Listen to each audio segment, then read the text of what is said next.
Peace and greetings once again, family. As always, shalom, salam, namaste, hotep, rahubat, que paso. Any language that you can relate to that means basically peace and greetings. The day is now June 1st, 2017, AD, which stands for Anno Domini, year of the Lord, if you're Christian, on the Gregorian Julian calendar. And I use that date is equivalent to the time I use, which would be the third day of the spectral moon,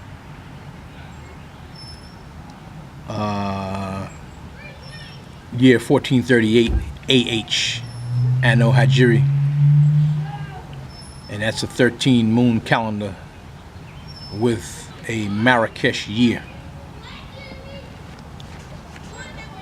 Once again, I'm not Christian, but I do acknowledge a Christ, which is none other than that S-U-N. On today's monologue, I appropriately entitled this one, Civil War in North America 2017. Civil War in North America 2017. And the rest of the title is, will the real Americans / Amarukans / Amuricans please stand? And I spell the American with different variations of Amarucan. The Amarukans, which the base of that word is the Amaru tribe of people, the Amaru people, which has to do with that snake. Snake is very honorable and divine in ancient tribal societies. The snake, because of the way it changes, it can change its skin, shed its skin. And then there's a snake in the cosmos. Things go in waves. A wave is symbolic to a snake. You know, time moves in waves. So that's the great snake in the cosmos as well. And then you talk about the Kundalini energy down your spine. Energy goes up and down your spine in waves. So that connects you to the Amaru people. That's where you get Amaruka. Okay, and I also spell it Amurican, Amurican, Amurican. As you know, this land that you're on now was, in fact, an empire known as Mu. Mu Atlantis, Lemuria, factual. It's not a mythical place. It was, in fact, Mu. We know that them islands, Mariana Islands, Cook Islands, Hawaii, are really remnants of Mu. Okay, and I also spell it Amurican, Amurican, Amurican, as in Mauritania, as in the Mauritius Islands. Various names on this landmass is M-A-U-R. So again, the title of this particular monologue, Civil War in North America 2017. Will the real Americans / Amarukans / Amuricans please stand? I got quite a bit of information I'm going to try to get through. First of all, what is civil war? What is civil war? And if that's truly the state we're in North America right now, what does that mean for the Negroes, blacks, coloreds, African Americans? Okay, the definition of civil war, I have a brief definition, is a war between citizens of the same country. That's the definition of civil war I'm presenting to you. A war between citizens of the same country. Now, Trump, your boy Trump, has showed dictatorial mannerisms and has spoke totalitarian rhetoric.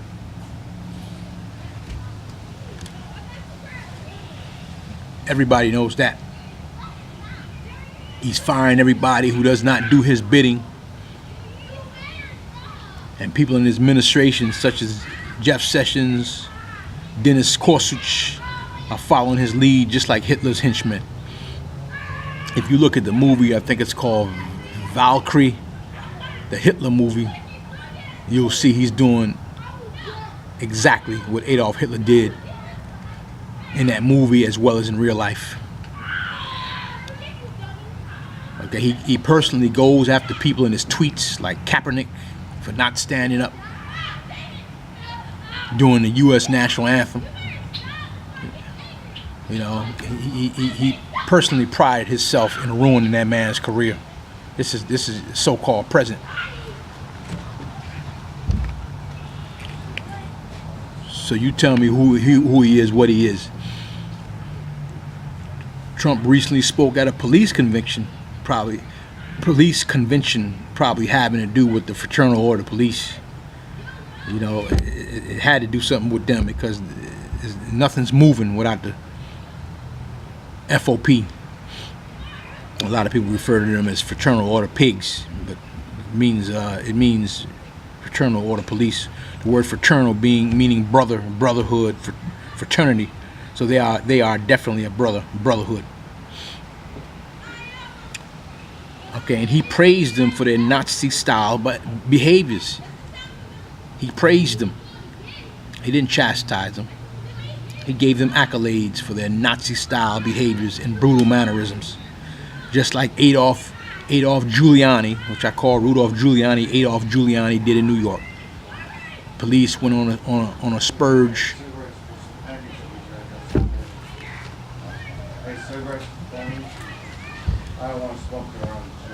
Police went on a surge of just murdering brothers cold blood.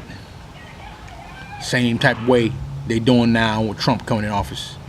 Shooting them face down. Shooting women, shooting children, shooting men in front of their children. Same exact pattern of demented behavior. Okay, and Giuliani did the same thing. He didn't chastise him. He immediately had a commendation event for him. Immediately had a award ceremony for him and told him what an outstanding job they're doing. Trump did the same thing.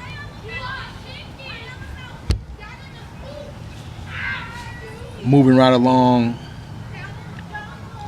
you got an anti-Muslim extremist is training police in Arizona.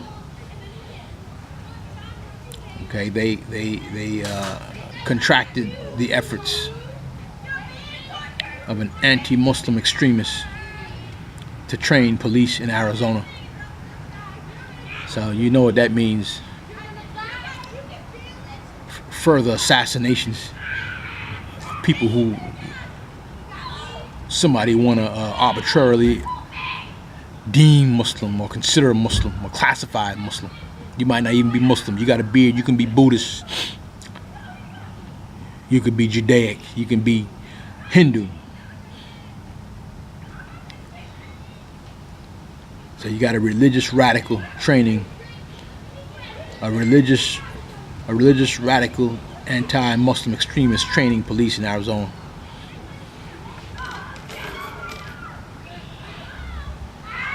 Okay, moving right along.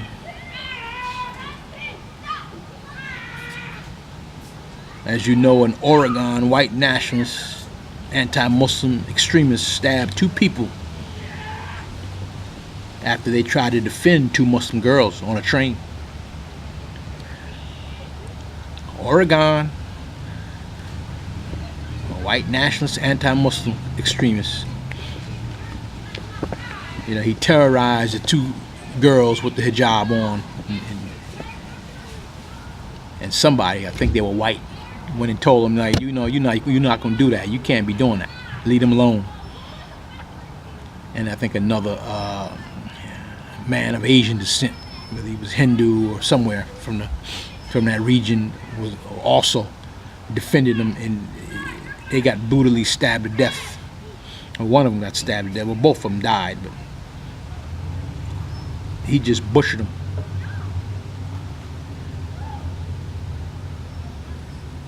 So, you know, this is the kind of stuff that's going on.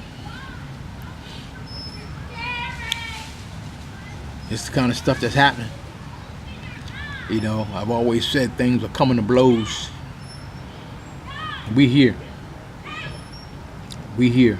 And they asked Trump to openly denounce those type of attacks. He wouldn't say one word. He wouldn't say one word. So again, look at the cold mannerisms of this guy. He clearly brought that type of sentiment, those type of behaviors when he came in, and he's letting it happen. He made it happen. Of course, he's not going to prevent anything from it happening.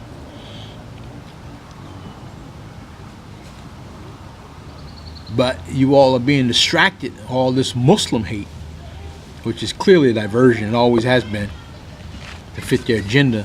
No one's talking about the fact that the Pope just apologized for abusing and molesting indigenous children in Canada residential schools.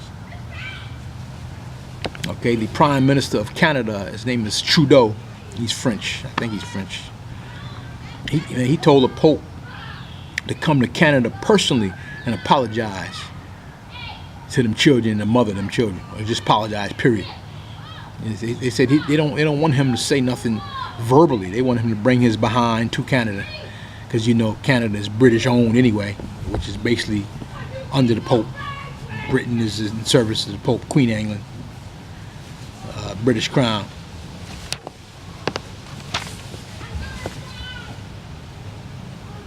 So this is just recently.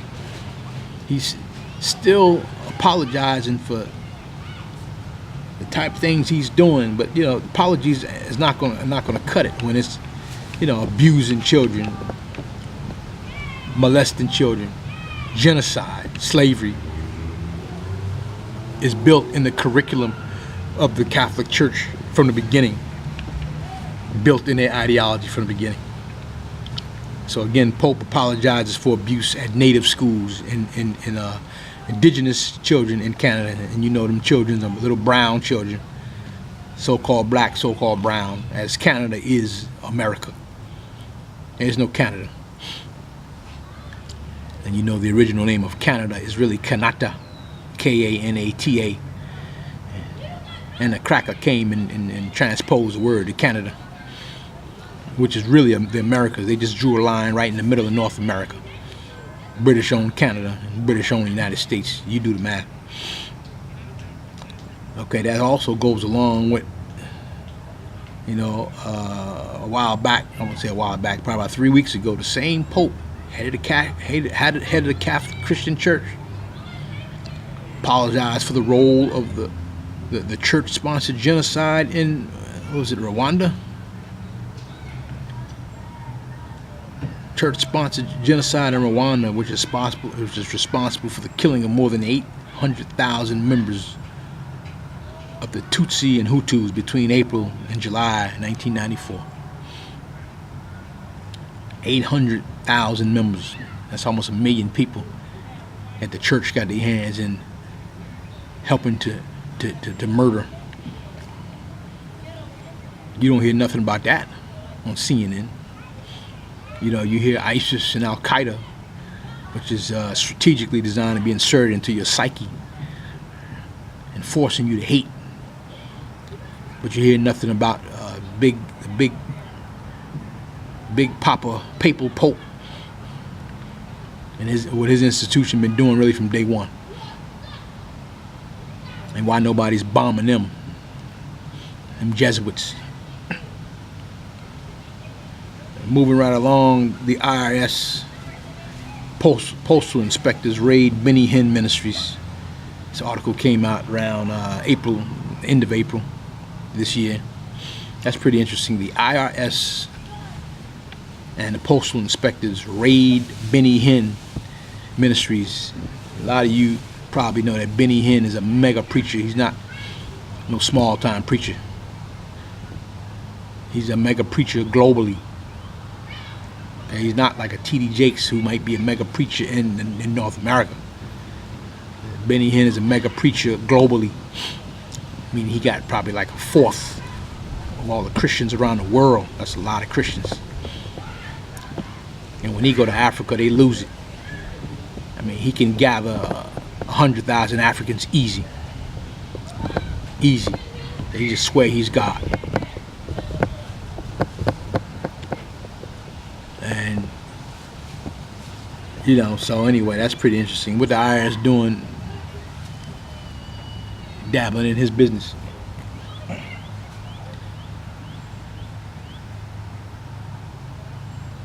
So that's what's happening. You know, IRS works for the Pope. They're the accounting branch of the Pope and Vatican. So what did Benny Hinn supposed to be a man of God? Church and religion is not even supposed to be mixing. You know. Moving right along, California secession movement starts gathering petition signatures.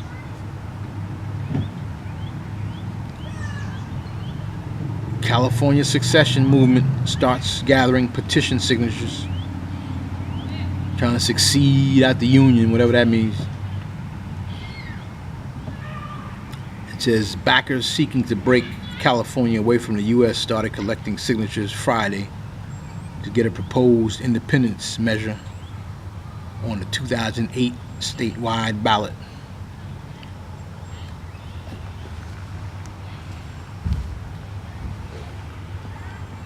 More than 100,000 people signed an online petition calling on the Obama administration to allow Texas to secede from the United States. Now that's strange right there, because states make up the Confederation, which happens to be the federal government. States don't ask the federal government to succeed, secede, S-E-C, secede, S-E-C-E-D-E. That's unheard of. That you know they done lost their standing. The states make up the government. The people make up the states, and the states make up the federal government. So if they're asking permission to secede, you know they clearly don't know their standing, and they clearly are not sovereign states, state republics. You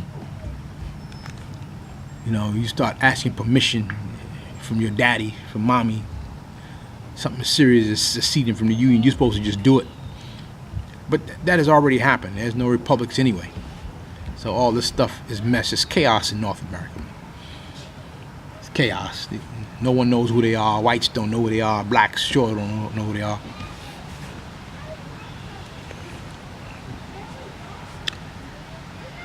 It says shortly after Obama won re-election in November, residents in nearly every state, including Virginia and North Carolina, started petitioning the White House's We the People website, pushing secession. There's a problem right there. They're calling them residents. Shortly after Obama won re-election in November, residents in nearly every state. That word resident, you're not sovereign. When you reside somewhere, you're not sovereign. You're domestic dependent, just using that term resident. It says the petitions needed to gather 25,000 signatures within 30 days. Again, these are not sovereign people. You don't need signatures when you're doing something like seceding from the United States of America Republic. You didn't need any signatures. You didn't need any permission. That's contradicts the fact of having the ability to secede. You have a right to secede states. You don't put in no permission, submit applications. That's how you know they done took so many benefits from Washington D.C. They domestic dependents. They done been taking the cookies. They own Federal Reserve notes. They don't have a clue. They haven't been sovereign in 150 years. It's a mindset. The shadow government allowing them to think they're sovereign.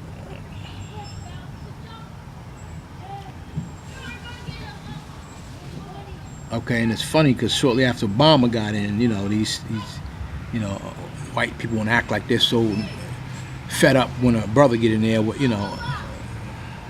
certain degree of melanin hue pigmentation in his skin and his hair texture is woolly, meaning he got moreno in him. All of a sudden, they want to get truthful and constitutional. Bunch of bullshit. It's been 150 years worth of unconstitutional presidents, all white. They ain't said one word. That's how hypocritical this landmass is, and which makes it chaotic. Okay, so succession is back on the table. People are trying to distance themselves from Washington, D.C. D.C., den of crooks, district of criminals. It's starting to come out who's running D.C., especially after 1871, what has been established there. So-called white and so-called black are waking up at a rampant rate. Remember, this is the age of awareness. So something serious is going on, really global, in particular in North America. Personally, when I saw the two Nazi flags in the backdrop of U.S. Congress, I was done. Those symbols are self-explanatory. If you've been following history, you know anything about history. And among other things too, like the straw man on the birth certificate and 9/11. It wasn't hard for me to put two and two together a long time ago that something serious is going on. But people learn differently. People learn at different rates, especially when you've been clogged up with diversions and fluff. Like racism is a diversion to stop you from really seeing what's going on. It can be. And then people working their job, their slave routine, 40-hour-a-week slave routine. They got faith and trust in their 401ks and all that. More things to sedate you and divert you from being realistic.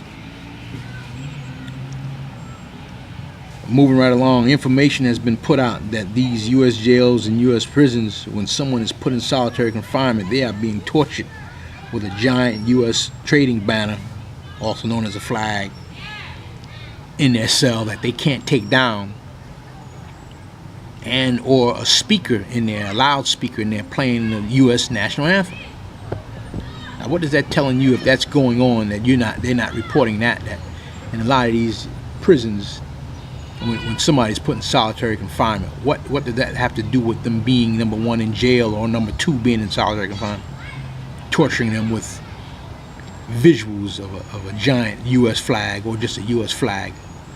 It's got to be pretty giant, pretty sizable to torture you, where you can't take it down. It's always getting in your visual, which is connecting directly to your psyche. And or a speaker in your one room. I mean, solitary confinement, it doesn't give you much room.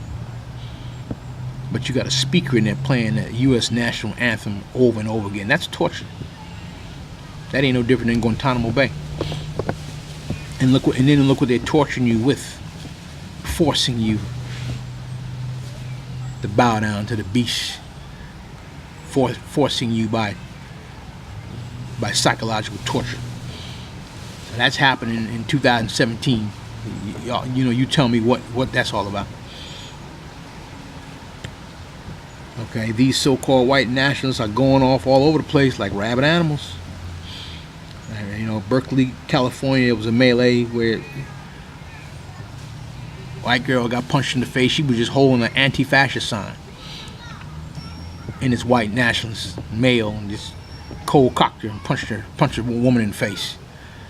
That show you they got rage. They got rage in their genetics. They got aggression in their genetics, and it has all been released with Trump coming in office. That's what I'm seeing. It just allowed them to be what they've been in the caves of Europe. Gave them excuse to be what they always been: unbridled, unruly, warlike,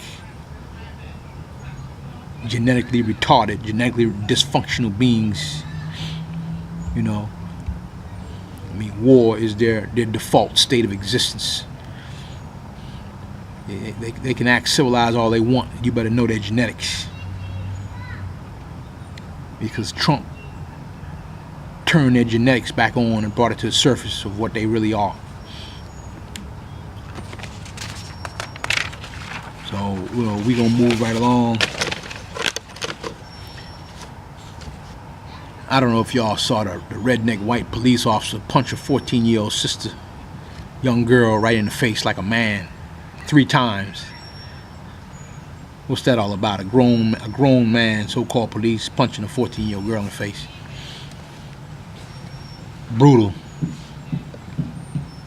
I couldn't even hardly watch the shit, because, you know, it's my take that when they do stuff like that, all the people around that's recording it with their little cell phone should drop that cell phone and gang up on them pigs and put their ass into a coma. You understand? Because it's getting outrageous. This is the pigs. It's supposed to be. Well, we already know they're not law enforcement, but hey, Brother Dry Bones come on every Sunday. He already said that. You know, they are programming these police. I don't know what they're using. Psychological means or Manchurian candidate type things to program them to snap. But this didn't make any sense, man. To punch this girl in the face 3 times, her head snapping back. A grown man punching a little melanin-rich girl, and she crying for her mother, and then they take the mother away. You know, death to them all, death to them. You know, in that situation, I'm not gonna be sitting around with a cell phone talking, ooh, that's messed up. Everybody talking, oh man, you shouldn't be doing that. Nah, man, you drop that cell phone, and y'all come together like a beehive, spontaneously, and whip their ass. Take their damn gun, and then you do whatever you want to do to them. You want to shoot them, that's on you. Handcuff them, beat the shit out of them. You know, when they do that, they worth being taken off the planet. So again, that video, I know it's on the news, I know it's on the internet. You check that out. You tell me what has been unleashed in North America when the police do that. Okay, moving right along. White supremacist Sean Urbanski charged with murder and stabbing death of a melanin-rich brother, Asiatic brother, at Bowie State, Maryland. That's the second one in Maryland. First little cracker, you know, went to New York and stabbed a 60-year-old homeless brother. Straight out of Maryland, which again is the beginning of the South. Now, the second one, white nationalists, out of Maryland, Bowie State, stabbed a brother. He didn't even see it coming. And he, you know, they found evidence that he's with a white nationalist group called the Alt-Reich. Alt-Reich. Reich spelled R-E-I-C-H, Reich. As in Hitler's Third Reich, as in the current Fourth Reich, You think these devils playing? I told you it's coming to blows. We're already at blows. It's just Asiatics ain't fighting back where they should or defending themselves, and that's a problem. Because it's on, you can see it.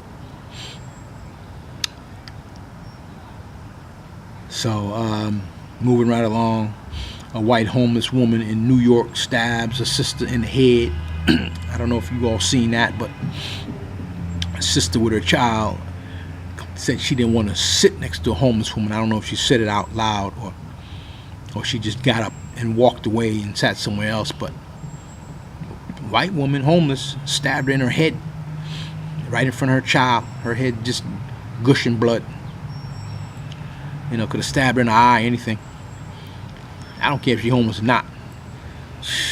You know what I mean? I don't even talk to him. I don't care if you're homeless or not. If I can express my right to get up and walk away, damn it. You come after me, I don't give you care if you're homeless or not. I'm gonna knock your ass out. You know, homeless don't mean ain't no excuse. Hopefully you should see it before that happens, because they usually show demented behaviors, but it's perfectly your right and your duty to get up and get the hell away from them and keep your eye on them. If they come like a Tasmanian devil, man, you know, take them off the planet. You know, when they do something to you, I mean, what you gonna do? Sue the state? They got a track record being demented. Stab you in your head, man. You can go into a coma and lose your eyes. You know what I mean? Our people just ain't vigilant because we don't think we in a war. We too leisure in all this mess. But anyway, a former neo-Nazi who had recently, check this out. This is a twist. A former neo-Nazi who had recently converted to Islam is charged with murdering 2 of his roommates for disrespecting his new faith. Police in Tampa, Florida said. Devon Authors, 18, confessed in detail on tape to killing Jeremy Himmelman, 22, and Arthur Onishuk, which is 18. My man turned. He confessed to Islam. White boy, former Nazi, neo-Nazi, he killed 2 white boys for you know, for crapping on his new faith. I don't know what that's all about, but I'm just reading you the news. All right, moving right along. U.S. Secretary of State Rex Tillerson has declined a request to host an event to mark Islam's holy month of Ramadan. Secretary of State's office shunning Islam. Okay, I guess they have a traditional event every year, and the mad dog Rex Tillerson, one of Trump's boys, you know, he got to show his, you know, show that he got rabies, and, you know, make his little stance against Islam, and he declined to request to hold an event to mark Islam's holy month of Ramadan. Moving right along. First so-called black female police officer in West Virginia. That don't sound right, you know, right there. First female so-called black police officer in West Virginia. I mean, how is that going to forward our race? You know, who wins with that? You know, redneck West Virginia. You know, who wins behind that? That ain't doing me no good. I don't know what she getting from it. Number one, she's a police pig, number one. Number two, she still calls herself black. So, you know, she ain't doing me no favor. Moving right along, dozens of graduates and family members silently stood and walked out Sunday as Vice President Mike Pence began his address at Notre Dame commencement ceremony. Pence, the former governor of Indiana, was invited to speak after Notre Dame students and faculty protested the prospect of President Trump being invited to become the 7th U.S. president to give the commencement address.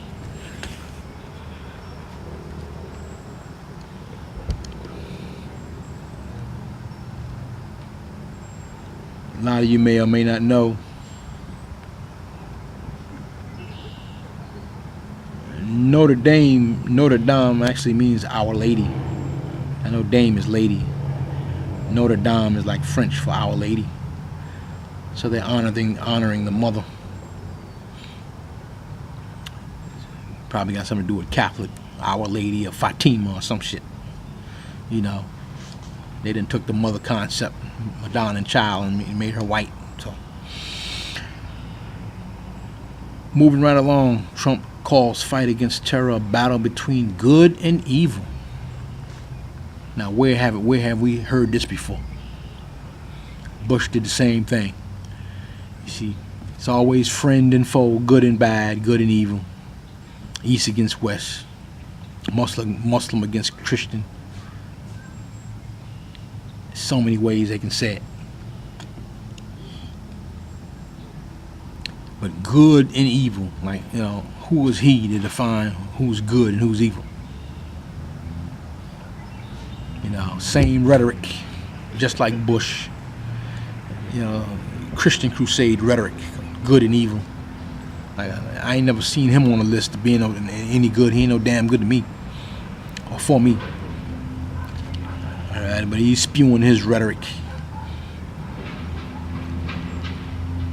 And he said this in the Saudi Arabia speech. Fight against terror, a battle between good and evil. Now, Trump criticized Michelle Obama for wearing no hijab in the Middle East, but his Slovenian white slut wife, Melania Trump, and her conniving slut daughter did not wear one. You know, if you saw that event, you know, the little white slut daughter, Ivanka, was disrespectful, ran off at her mouth over there. You know, they ain't traditionally used to that. Very disrespectful bitches, both of them. You know, I don't know why. They're nothing. You know, all they do, the mother sells her high price commodities, clothes that she done got made in Indonesia at a sweatshop, and then she marks them up and call them, you know, name brand clothing and all, and so she can get 5,000%. Her and her daughter, and you know she wants to run around and pride herself as this businesswoman, business guru. They conniving Jezebels, both of them, her and her daughter.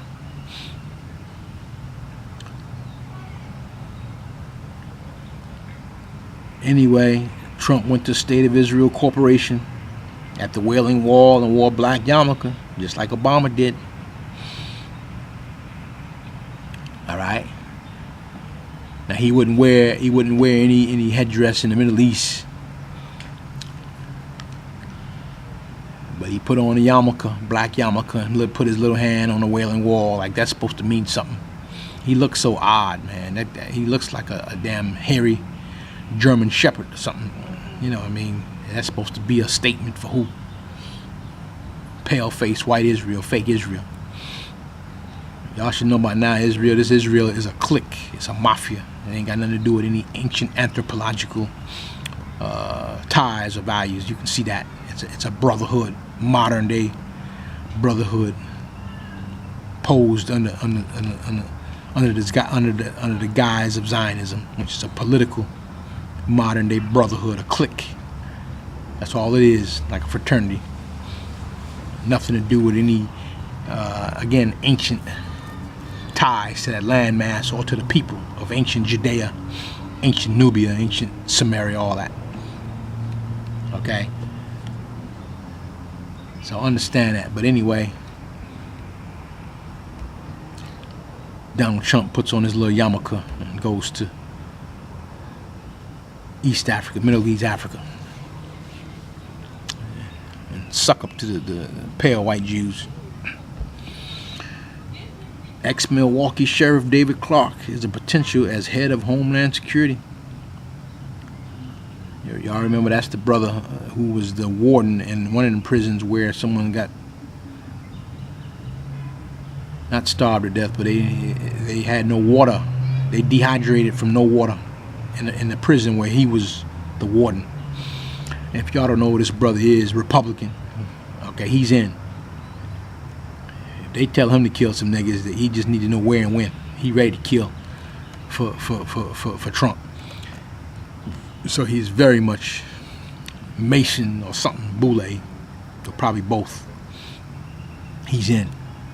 He will be a perfect yes man, just like Ben Carson. That's all Trump hires. So they're eyeing him to be the head of Homeland Security. So you know what they putting him in to do. According to, again, Brother Dry Bones, that comes on every Sunday from 10 to 12. I suggest y'all check him out. He got a lot of good information. You know, according to Dry Bones, they about to implement a passport to travel within the United States. The hell with leaving the United States, which is an imaginary place. They about to shut something. They about to shut this place down, man. Where you gonna need one to go from state to state, city to city, county to county. Y'all keep bullshitting if you want, especially with all these rash of killings going on that Trump deliberately inspired.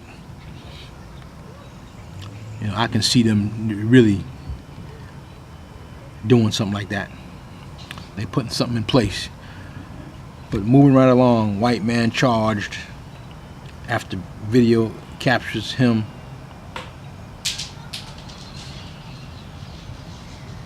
punch a sister in the face, a security guard in Chicago. She worked for some condominium complex, but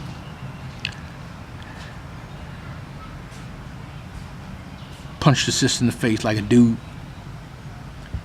I mean, our sisters are all over the place, man. That sister ain't got no business running up in this man's face. You know, she's a part-time security guard. She goes to college full-time. She's trying to make some part-time money. Security officer at a condominium complex in Chicago, and you know, she's clearly confused because, you know, everybody probably had a security job one time or another. Make extra money, whatever. The job of a security officer is literally to observe and report. If y'all see this particular event, you see this sister yapping her mouth about how she helped him up drunk. He was supposed to be drunk, and she over there helping him up, and you're not supposed to be doing all that. You're in a condominium complex in Chicago, probably upscale. I know they got maintenance 24 hours. I know she could have called the police to do that. You ain't supposed to be putting your hands on nobody. Again, she trying to doing that plantation mammy bullshit. Okay? And she wants somebody to respect her. She thought that was gonna get her some personal respect. Then the white boy threw some water or something on her. And she got her feelings hurt, and she wanna run up in his face, and he just popped her like a dude right in her eye. Okay, she had to get surgery, or she could have lost her eye running up in his face. It's too many things she did out of line, but you can't tell these sisters nothing. Can't tell them nothing. You're out of line, sister. You're out of your role. You're out of your place, and you're looking more isolated. These incidents, you're trying to do too much, like you arrived at we run the world girl bullshit. You know, y'all are doing too much. I guess it's all about y'all, and y'all are being played out. But anyway, y'all check that out, and if you're interested in that. I mean, you know, she cleaning up his vomit and all that stuff. Come on, security don't even do no shit like that. You see, you're a security guard. You're supposed to observe and report. That's it. meaning see and write. All the stuff about helping a damn drunk white man cleaning up his vomit. You asked for that. And then when he threw that water on you, you should have stayed the hell out of his face. You know what the hell you running up on a man? Out of your damn mind. But I say that respectfully because our sisters out there, we got to formulate some type of organizations to reel their ass in. They out there. And they ain't looking too good. So I'm just running down some articles. Remember, the name of this overall dialogue or monologue is Civil War in North America 2017. Will the real Americans please stand? A Republican Congressman Mo Brooks in Alabama suggests that poor people don't deserve health care for not leading good lives. This is truly Nazi-style rhetoric, eugenics-based rhetoric. What he's saying is you don't deserve to live. Okay, same climate Adolf Hitler did.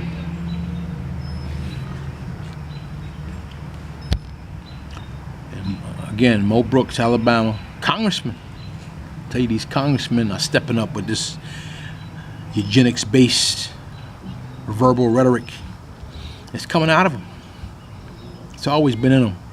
But again, your boy Trump brought it out of them. Brought it out of a lot of people. But we talk about people in high places. We ain't talking about just little redneck parking cars. We're talking about congressmen. You know, he's talking for the state. That's unchecked state power. And you're starting to see congressmen, white redneck congressmen, implementing white nationalistic policies. So, again, poor people don't deserve health care for not leading good lives. You know who he's talking about. Predominantly so-called black and brown.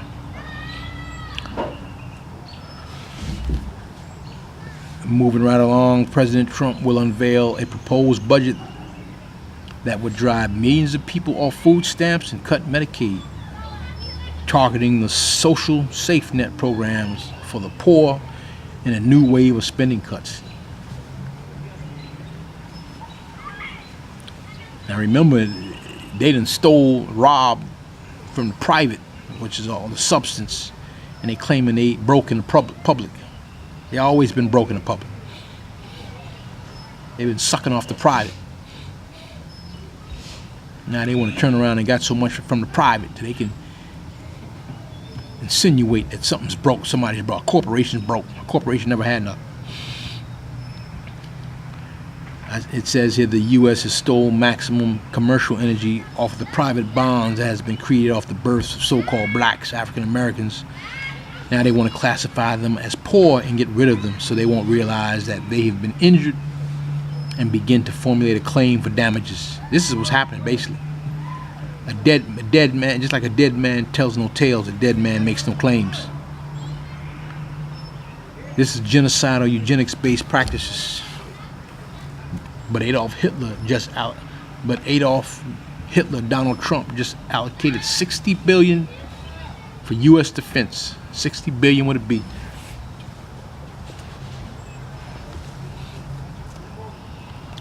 Okay, they recently made a aircraft carrier U.S. for $13 billion. $13 billion.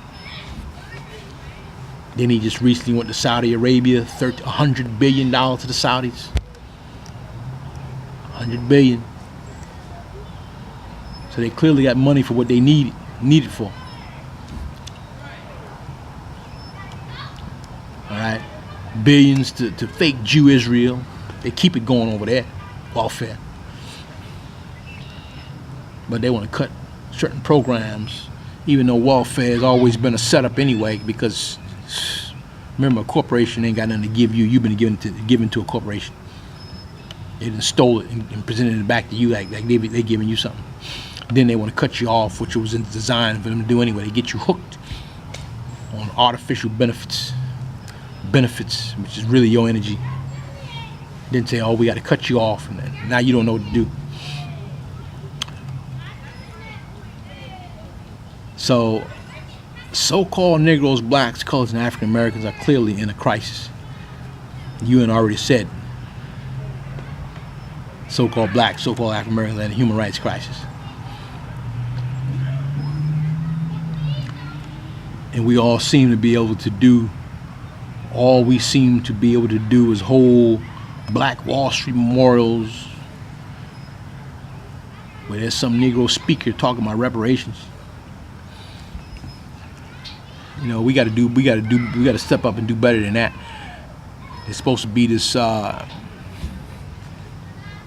you call it, this Black Wall Street memorial where James Small, a lot of y'all know he spoke on one of them Hidden Color videos, probably spoke on more than one.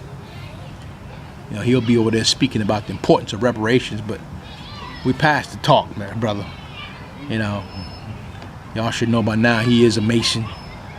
I heard anyway. But these people ain't giving no solutions, still talking about this Black Wall Street bullshit. We way past that. Way past that. Talking is over. You know, they're clearly accelerating the existing Holocaust conditions on Negroes, blacks, coloreds, African Americans, without expecting us to see it that way, what it is. The deplorable economic conditions, I say NBCAAs is Negro, black, colored, and African Americans are going through and have been going through are literally no different than being thrown into gas ovens, again, like Hitler. And they are damn near about to start doing that. You don't hear one word coming from the pale-faced Jews who have the nerve to pretend that they are the seed of Abraham. You see, because they're in on it. And they're running from behind the scenes with their Mossad, secret intelligence and all that bullshit. But North America is flaring up, and everybody gonna be identified. You see, and they gonna have to get nervous and be exposed to, and they gonna have to do something because they ain't from here.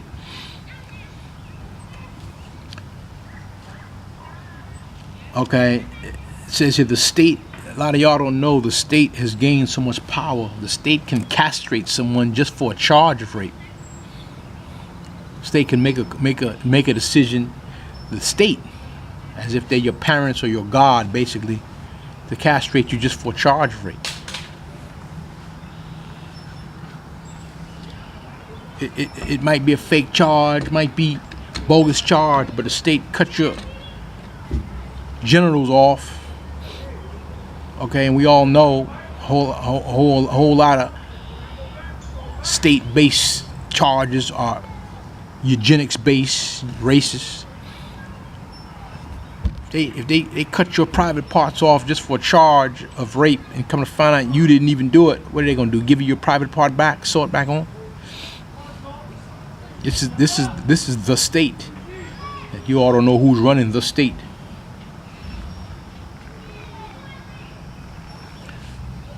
But you better wake up real quick. You better wake up real fast. Moving right along, Jeff Sessions' new crime bill. Jeff Sessions, that demented racist, you can see his mannerisms. Just passed a new crime bill, just like the crack cocaine bill that Bill Clinton, I guess it was Bill Clinton who implemented. It's designed to massively lock up Negro, blacks, coloreds, African Americans. You know, Jeff Sessions, he's getting a lot of criticism from that, even from your boy Eric Holder, your little boule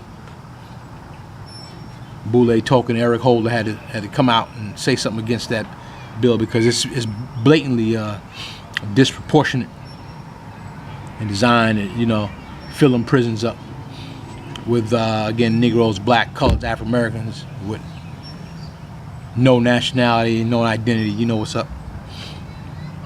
Racist bill. And word is they got high temperature ovens in these FEMA camps. I saw somewhere in my research that Hitler had ovens that were hot that can burn the flesh, but it couldn't burn the bone. The ovens he had couldn't burn the bones. Word is they got special high temperature ovens that burn the bone. Okay, and word is them things are in FEMA camps now. So they can get rid of a brother by just throwing him in one of them ovens, man. You don't see no trace. You might get some ashes, but you don't get no fingerprints, no DNA. You gone. They just evaporate you. So we keep playing around if we want. We like to stay stuck on stupid. We done been so sedated with all this heat being turned up. Racist heat and racist acts. Okay, Trump fires FBI director for investigating him. That's Hitler. Okay, Hitler did the same thing. It's Nazi behaviors. He fired every single U.S. attorney. That's like 50 of them. He just fired every one of them. Get out. And don't have none to replace them. It wasn't designed to be replaced. He just fired them. That's Hitler-like actions. Again, if y'all got to see the movie Valkyrie, or you just got to know the history of Hitler. You know, there's too many appointments going on. These people are not constitutionally elected. These positions are not because these positions are not constitutionally created. Nobody, you're not supposed to be doing all this appointing who the hell you want, your cousin and your mother, your racist grandmother, and your trailer park trash uncle. Constitution deals with, you got to create a position for people, a constitution created position that people voted on. You don't just appoint who the hell you want when you want. And you ain't got no accountability who all you appointing. They just work for you. That's all these devils are doing. Okay, American Airlines accused of racism for sending black women with a first-class ticket to the back of the plane. Well, damn, that sounds like black and white water fountain. Again, you sisters, you claim you got all this power. You know, I'll claim y'all running it. I don't see where. American Airlines, major airlines, accused of racism, sending a so-called black woman. She has a first-class ticket. Send her to the back of the plane like sending her to the back of the bus in 1812. All right, so what I wrote here is we headed back to black water fountain, white water fountain. You know, it's already here, really. You just gotta, see the times. Moving right along, Ben Carson says that being poor is a state of mind. I mean, he's right to a certain extent, but he's not living up to that statement. You know, see, he got his. He's the house nigger in the yard, dog in the yard, house nigger in master's house. He getting his steaks, his gravy, and he talking down to the field Negroes that y'all out there because the choices y'all made. Y'all could be where I'm at, but y'all got to make better choices. Knowing ain't about no choices, about to click you in, and who you do for. He know what it is, being a token Negro. He accept that token position to be on a leash for white supremacy. He also said a while back ago that African Americans are immigrants to the United States. He's like what's that other guy? What's that guy named Henry Louis Gates? Them Negroes get so high and elite, they don't know what the hell to say. They sound odd even running their mouth. They should just shut up and lick the master's boots when he tell them. We don't need them to play damn philosopher. Okay? You know your position. You know what you are. We don't need no intellect to come from you all. We don't need you all to be a genius. No thank you.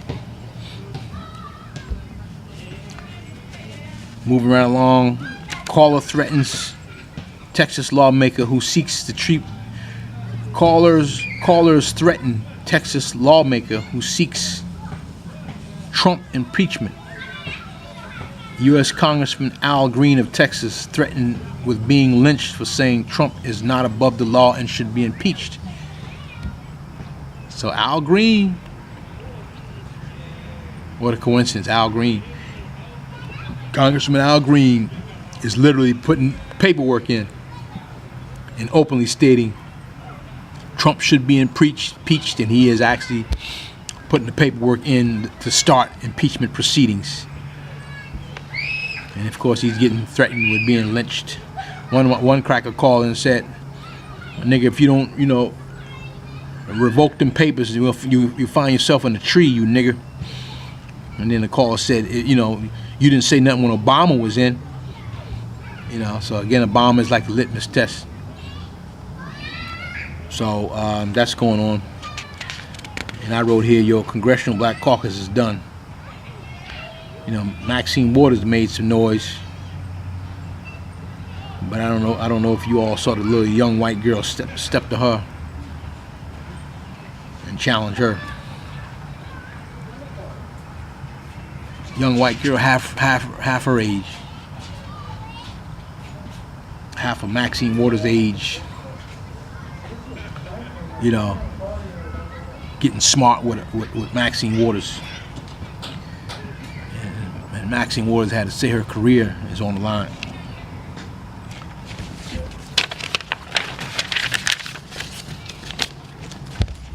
But moving right along, there's a program called, some sisters started a program called Black Mama Bailout Day, put together by a group known as Southerners on New Ground, which attempted to bail out as many sisters as they could for Mother's Day. But our problem is deeper than that. We got a nationality problem. All these little band-aids are not gonna cut it. We need to do this thing thorough.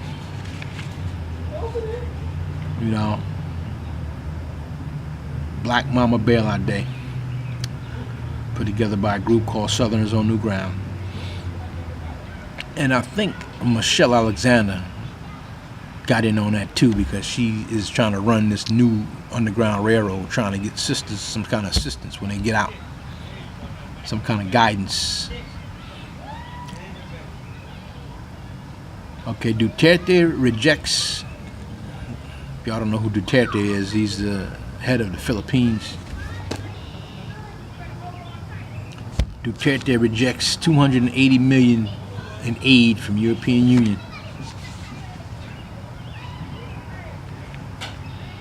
That's pretty significant. You see, again, the brown man is waking up. He don't want nothing from this white man. I told y'all Trump is forcing brown-skinned people to align with each other, brown and black. And so-called African Americans are dead in the middle of this mess. Scared, don't know what to do. It ain't hard to tell what to do. You should know what to do.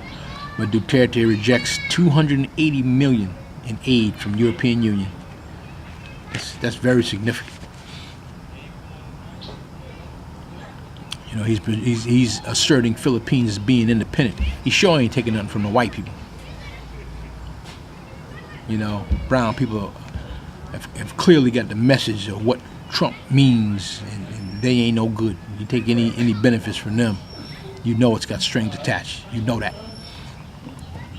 So big respect to people like Duterte, a brown-skinned brother who know what time it is. Now you offer that same $280 million to one of these house Negroes here, they gonna take it. They gonna take it. They gonna take the cookies. They ain't got nothing to stand for. So I say you ain't got nothing to die for. You ain't worth living. Moving right along, Oregon man kills his mother on Mother's Day and bringing her severed head to store, police say. Now, what kind of shit is that? You got to be under influence or something. Or either, they see white people just genetically messed up like that. Killed his own mother on Mother's Day and brought her head to the store. I mean, I don't even think I don't know what kind of drug I can ever be on to do that, man.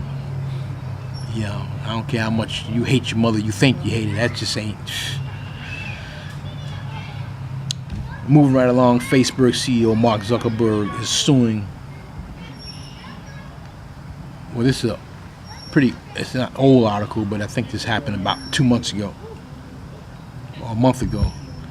Facebook CEO Mark Zuckerberg is suing more than 300 Hawaiians for legal title to parcels of ancestral land on property he purchased on Kauai. I don't know if I'm pronouncing that right. Kauai in 2014. A lot of you may know he's married to an Asian. So, you know, for him trying to crap on people of Asian descent, they shut him down. I mean, you know what I mean? This white man had no respect for land. You know, he wants to come in and revise everything, and so he can get title. How you gonna get legal title to ancestral land? Land can't even be sold. But that's this cracker. They gonna flip it and tell you they always looking for entitlement. Moving along, right along, Summit of the Moors, December 2017. Summit of the Moors. Moors are meeting again. That's about 6 months from now. I never attended it physically, but I do stay abreast. Me being a declared Moor. Moor as in M-O-O-R, M-U-U-R, M-A-U-R. And I'm not just talking about the Moors that rule Spain or settled in what you know as Spain for 800 years. It's deeper than that. Brother Taharka, I believe he's in Florida. Taharka El Bay, powerful name, Taharka. You know, everyone's talking about these trusts. Moors are talking about these trusts, but and my thing is, you know, Taharka's talking about setting up a trust, which is good advice, but how are you gonna set a trust up? A straw man can't set no trust up. You can't set no trust up in the name of a trust person. In other words, the straw man can't be no grantor. So I question that. Concept of a trust is beautiful. It's timely. It's relevant. But when you set a trust up, you know, I mean, what you gonna do? You know, you got to have a registered agent. According to them, registered agent that's got a zip code, zone improvement plan. I'm not gonna set no trust up, and it's controlled by Washington D.C. I can tell you that now. I want to set up a trust outside the United States, meaning recorded on the land. They got it where you can't even record no trust nowhere. You got to register it somewhere with one of these state corporations. That ain't making no sense because you just giving power back to them. Whether it be, you know, I don't care what kind of trust it is. I don't care what it is. The state got it where if it ain't incorporated with the state, they ain't recognize it. And what you gonna do? Where you gonna have your mail sent? To a legal address with a zip code? That makes you domestic property of Washington D.C. So again, I heard the whole YouTube video Taharka on trust, and you know, some of y'all need to listen to it if that's what you want to do. But it's an option. But again, my question is, what capacity are you going to set these trusts up in? You already got a straw man overlaid on you. That straw man cannot set up no trust. A trust can't set up no trust, meaning that all capital letter name straw man that's been overlaid on you that some of you still don't know is a trust. That can't be granting nothing. Okay, a dead man tells no tales, so you ain't gonna be doing it under that straw man. Because if you're doing it under that straw man, you will be considered domestic dependents of Washington D.C., which is not furthering your cause, even with a Moorish name. So I'm with trust too. But anyway, moving along, there's a guy named Hendo Henderson. I think he's running some kind of court out of Texas, and he's got a pretty interesting proposal for what we need to be doing as Asiatics, natural Asiatics in North America. He actually calls us Canaanites, which is perfect because that's what we are. We are in Canaan land. Okay, we got many names we can call ourselves right here in North America. Canaanites, Moors, Ethiopians, Hebrew. We are all that right here in this land, man. We ain't got to go back nowhere. As you know, Noble Drew Ali set up the Canaanite temple, so Canaanite is an appropriate identity. But you all may want to check out what this brother's about, because he at least has a proposal, has a website and everything. Hendo Henderson is his name. Now, Mexico's doing big things. Mexico warns U.S. of all alternatives on trade and points to China. Again, this is evidence of brown people aligning with each other, being forced to align. I know it was gonna happen. They ain't gonna have no choice. Mexico is warning the U.S. that they got alternatives. They ain't got to deal with the cracker. Okay, and they pointing to who? China. Okay. Article: Mexico City. Mexico sent a stark message to U.S. President Donald Trump on Thursday, saying an upcoming visit by Mexican officials to China showed Latin America's second largest economy had other places to export to if the U.S. tore up the NAFTA trade deal. So, that's going on. They basically warning the U.S. that, you can kiss my ass. Whereas we ain't bound to you. We can turn to our brother, our cousin, our brown-skinned brother. That's appropriate. They doing it. We must do it.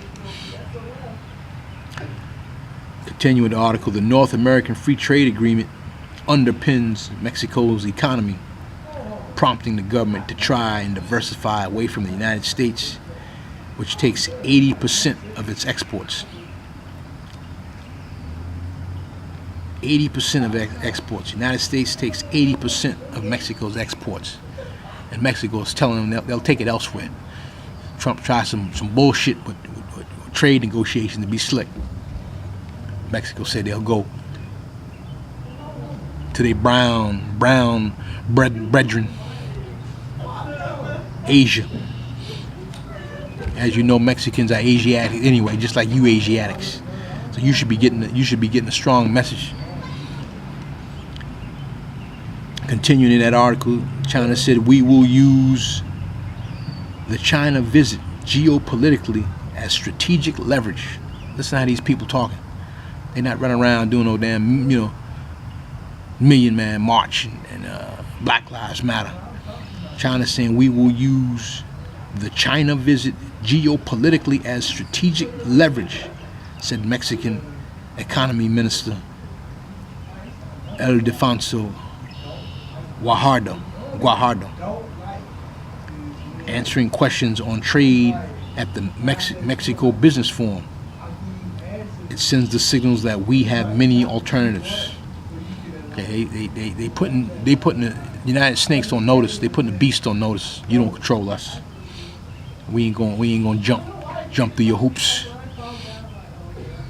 So Mexico is exemplifying testicular fortitude, some balls to this white man globally.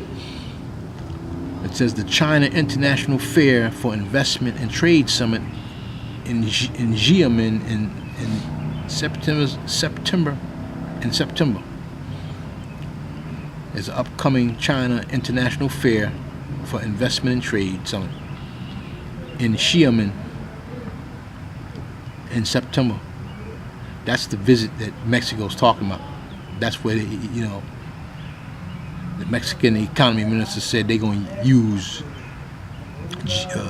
geopolitical strategic leverage. And I wrote more should be sending some kind of delegation or representative to these type of events if we are going to be seen as a global presence and serious force to be reckoned with within North America. Until we do that, we're just going through the motions. So I say to you, you say you more on this land mass, it's time to step up, man. These little summits are good to dialogue or whatever, but y'all ain't ready to go global. Y'all not ready to be empirical. All you brothers, I understand as Seiko Diallo is gonna be there, Abundance Child gonna be there, Taj Sharik Bey gonna be at this Morris Summit in December. But it's time to go all out. Okay, another article, how China is upstaging America. Keep your eye on Asia. You gotta keep your eye on the dragon. Asia. Y'all sleeping on Asia. I don't know why. Your race designation is Asiatic. You don't understand what's taking place. I mean, a blind man can see, a deaf man can hear what's happening. The alarm has been rang. But article called How China is Upstaging America. China just concluded a 2-day showcase of its Belt and Road Initiative, a huge plan to improve the physical and digital infrastructure between China and its trading partners, or build new infrastructure if there isn't any. Representatives of more than 100 countries, including 28 heads of state, showed up to demonstrate their enthusiasm for participating in the world's biggest construction project. World's biggest construction project. China, doing big things. Continue with the article. China's plan is to strengthen its overland trade routes through Central Asia to Europe and its maritime trade routes to other Asian nations, Africa, and the rest of the world via the Suez Canal. China pledges to invest in other countries willing to improve their roads, railways, ports, pipelines, and communications in ways that improve trade with China. While spending is hard to track, China has probably spent about $50 billion so far, with the tally possibly exceeding $1 trillion eventually. If Beijing keeps its word and partner countries chip in. So basically China is following the path of the old Silk Road, calling it really the new Silk Road. And all you Moors, you claim you know who you are, you should know what the Silk Road is all about. That's the old Commission order without the white man, trade, global trade, when he wasn't even around. Cracker wasn't even around. So again, China is showing you that they're trying to bring back ancient times where brown-skinned people traded from Africa. Americas had ships going from the Americas to China to Africa on a steady basis. And the white man wasn't even around. If he was around, he was still walking on all fours in Europe. And now they finally got a little muscle. Now they want to control, melanin-rich ancient people. China ain't happening. All eyes on China, Asia. They looking good. And I told you, I'm going line with them or whoever. I can relate to them. I'm proud to be Asiatic. It says here, we're going to continue on. The U.S. is trying to control and dictate trade to ancient peoples, which would ensure their commercial dominance and keep people in commercial subjugation, slavery. And they are doing this with the support of economic energy of so-called blacks, coloreds, African Americans by way of their state birth trade agreements. So if you didn't know by now, your birth certificate is evidence of a trade agreement. It's a contract. So it says, you know, we already commercially subjugated, and they're actually using your energy to fight wars and fight other brown-skinned people. So how much more dumb do we look?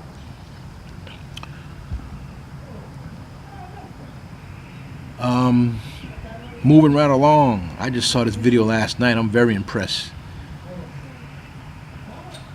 China built railway is the biggest Kenya project since independence.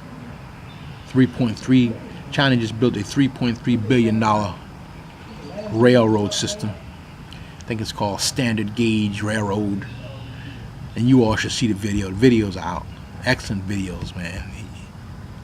China is assisting Kenya into connecting to Mozambique, almost like the biggest port in the region, Mozambique. So China's stepping in big. Whether they're gonna be the new colonizers or whatever, but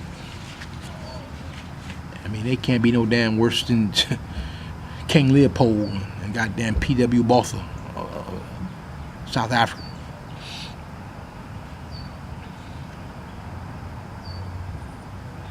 So now we're gonna kind of get to what this monologue, a very important part of this monologue. You know, I sent out some information on this before via email, but there's a YouTube video by Brother Todd Sharik Bey entitled Brother Todd Sharik Bey Roundtable, the Pope Letter, one of two. I seen it, and I say here, with all due respect for Brother Todd Sharik, with all due respect for Elder Todd Sharik Bey, having the passion and desire to restore much needed birthright and inheritance to the lost found nation of Moors here on the natural organic lands of North America. The informational wording presented in this video is not coming from the Pope, from Pope Francis, or any of his official agents of the Holy See. And I suggest you all see this video.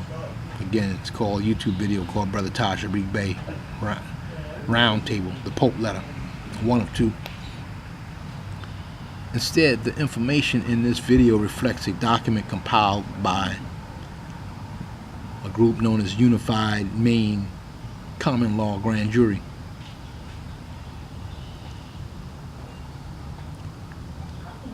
A document entitled Civil Orders. It's a July 4, 2014 document. And it's mentioning the name of a David Robinson at the top. It's like the head of this organization, Unified Maine Common Law Grand Jury. And the signatory at the end is a person that I highly suspect. Got this long name, Anna Maria Wilhelmina Hanna Sophia Reisinger hyphen von Reisenstein, right? von Letau hyphen Vorbeck. That's her whole name, which is signing at the end of the document. And she claims she self-proclaimed herself as being a private attorney, claiming to be in service of Pope Francis via the Holy See, which you know is a corporation soul. So she's suspect to me.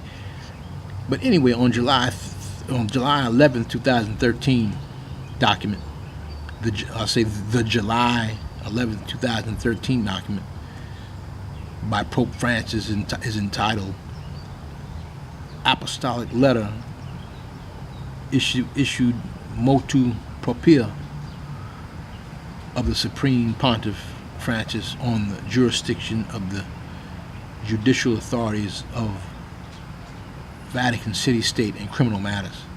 Now that's officially coming from the Pope.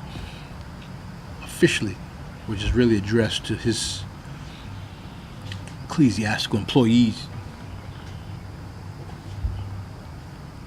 But that's a document you may want to see, July 11, 2013 document by Pope Francis. That for sure is from Pope Francis to his papal subjugates But this organization known as Unified Maine Common Law Grand Jury does have a constitution, in which you all may download in PDF form, and have also previously put out another civil order document dated June 10th, 2014, which I think would be in you all's interest to research and view very carefully for the sake of understanding exactly who and or what you are dealing with in relation to their exact position on the matters at hand. Now, all this talk about common law, the definition of common law, this is the definition of common law, for the record, on the record. And Moors ain't got no damn business dabbling in common law. Definition of common law is the part of English law that is derived from custom and judicial precedent rather than statutes. The body of English law as adopted and modified separately by the different states of the U.S. Okay? I'll say that again. This is the definition of common law. The part of English law. Again, talking about what white people used to do in England, even though it's based on some type of common sense approach. The type of English law that is derived from custom and judicial precedent rather than statutes. And then it goes on to say the body of English law as adopted and modified separately by the different states of the U.S. Okay, meaning the states modified it whenever they wanted to their specifications. That has nothing to do with no constitution and all treaties made, being the law of the land. Okay, and I wrote here the last time I checked True History, the state republics of the Union, which comprises the United States of America Republic, all agreed collectively to be governed by a federal constitution, which clearly states that this constitution and all treaties made or what shall be made under the authority of the United States shall be the supreme law of the land. The Constitution of the United States of America Republic did not say absolutely nothing about no common law of England being the supreme law of the land. Europeans did not know the ancient science of government, nor did they know the ancient science really about anything. Understand that the Albion white people are actually trying to shift everything to England or Britain. Now understand this, what I'm about to say. The word Anglo or Anglo does not refer to unnatural pale white people. All this time we hear Anglo and Anglo. The word Anglo, which is modernly pronounced the word Anglo, which is modernly pronounced Anglo, is really a religious term and refers to a people holding a covenant. The same with the words Britain and British refers to a holy religious Hebrew covenant. So that's a pretty significant revelation at this time, to put things in perspective, because the ruling monarchy in England and Great Britain is claiming that they're descendants of the sole bloodline heirs and keepers of the Holy Covenant. It's all back to religion. They're claiming, again, they're standing in your shoes. You're the people of the covenant, so-called African Americans in North America, and melanin-rich people around the world. And I put here, thanks to the Hebrew Israelite brother and teacher by the name of Priest Daniela, on his YouTube presentation entitled Journey into the Dark Ages. I recommend you all see that or listen to it. Very informative, because he goes into proving to you that Anglo does not mean genetically recessive pale white people. And the word Britain doesn't refer to them. We were the original people in Europe. I've always said that. You should understand that. But there was no Europe in ancient times. Europe is just a peninsula of Asia. And I wrote here another source that you want to go to on the subject matter is a YouTube video entitled Egypt and Hebrew Hyksos Bloodlines, Origins of Blue Blood, Britain, Queen's Throne, and Jacob's. They go into the claim that the Queen of England is really saying she is from the tribe of Judah, you know, and Anglo is referring to them holding a covenant to the Most High. So they done hijack that. It's like the cracker Jew, fake Jew, and hijack. They the people of the Most High. You see? So again, the Caucasian, unnatural European white people had nothing. They always wanted something and still do. So they start changing things to give themselves entitlement. And what's the most significant entitlement they can get is saying they're the true chosen people. They got the bloodline. So it's a mess. But continuing, the United States of America Republican form of government was ordained and established upon the positive law jurisprudence characteristics as derived and descended down from the very ancient government principles which pre-existed with the aboriginal ancient ones of the Americas. In honor of those ancient ones of the Americas, the key members of the founding fathers of the contemporary United States Republic have traditionally worn the corona sol, which in Latin means sun crown, otherwise known as the fez, or a fez, otherwise known as a tarbush, otherwise known as tiara headdress, in Masonic ceremonious fashion, accentuating their studious preparation, instruction, studies, and qualifications for organized government. So we taught them devils the science of government, just like we taught them everything else, how to wash and how to eat and grow food. They turn around and steal it and stick their chests out like wicked little children.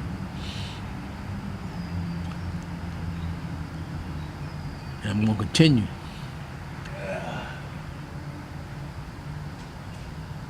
Remember that the original/aboriginal brown and black peoples of this planet acknowledge divine law, spiritual law, natural law, moral law, and ancient law, in which the records of events is recorded in the natural space and time, and confirmed in the natural moral consciousness of the original people, original human and human, families, clans, villages, tribes, nations, and empires. Ancient civilizations were not governed by no damn commercial paper. Okay, that's their fake out, which they created, again, to give them entitlement and control. So understand what that Constitution is all about. It's a divine, that Constitution of the United States of America Republic was divinely established by the brown and black people of this landmass. They don't want you to know that. But I'm going to continue. The Moorish brother and Elder Taj Tariq Bey always reminds us that the U.S. Constitution is derived from Muslim law. It says here, we do know that the structure of the U.S. Constitution was structured after the Iroquois Confederation, Native American law of peace, a term called Guyana-Shagawa, which equates to the law of peace, Native American. And we know that the word Muslim or Muslim refers to a being of peace or entity of peace. This is why there was never no conflict with Islam and Native American science, because they both subscribe to peace. Just like most of the brown skinned people, all the brown skinned people on 90% of this planet, whether it's Hebrew, Hindu, Buddhist, Judaism. It's all about peace. So it says Islam and Native American science both subscribe to peace, just like all other brown and black Aboriginal peoples, black original peoples. Continuing, modern historians have said that the democratic ideals of the Gayanashagawa provided a significant inspiration to Benjamin Franklin, James Madison, and other framers of the United States Constitution.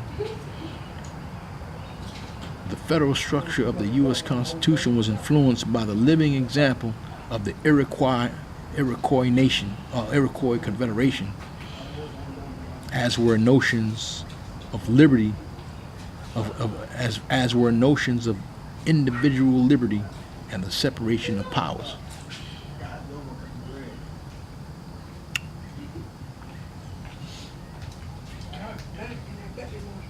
So what this is saying, and I'll say that again, because it must be understood, the influence on this great, you can say, experiment called the United States of American Republic, the influence of Aboriginal peoples.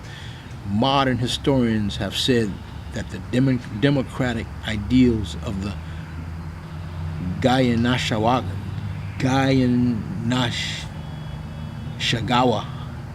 which means Great Law of Peace, provided a significant inspiration to Benjamin Franklin, James Madison, and other framers of the United States Constitution. The federal structure of the U.S. Constitution was influenced by the living example of the Iroquois Confederation, as were notions of individual liberty and separation of powers, and the separation of powers. On the original United States flag, with the original 13 colonies being displayed as by 13 stars, I'm gonna prove to y'all, show to y'all some of the science, Native American, Aboriginal, Moorish science that was deliberately implemented into the United States of American Republic. To let you know that the white people never had the upper hand, because they didn't even know the science, astrological science. So again, on the original United States flag, with the original 13 colonies being displayed by 13 stars, that number 13 is said to represent the 13 constellation in the cosmos, which is cosmology / astrology. And the colors of the flag, red, white, and blue, are said to actually be the ancient colors of Egypt. You know, they actually ruled, those were royal colors in Egypt.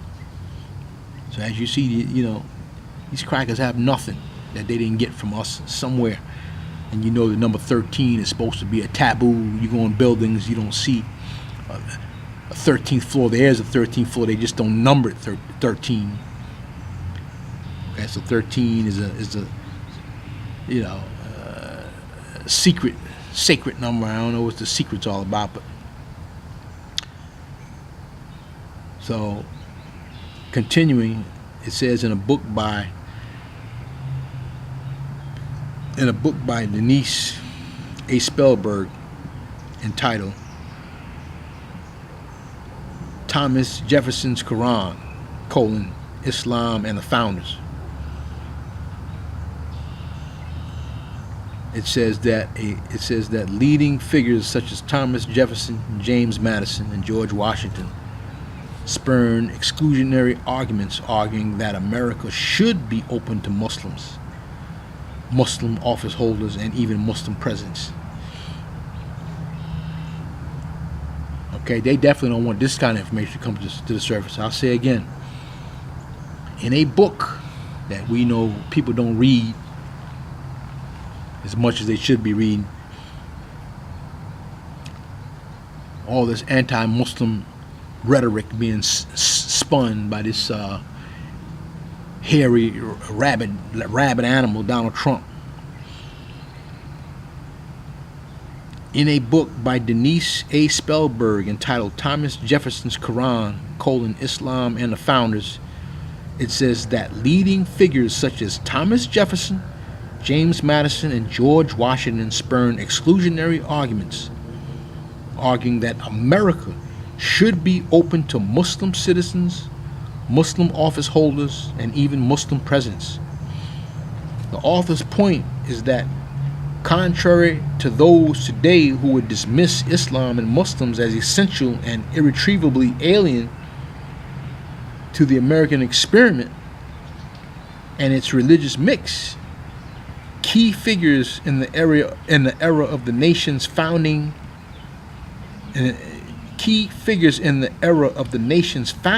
argue that American church-state calculus both could and should make room for Islam and for believing Muslims.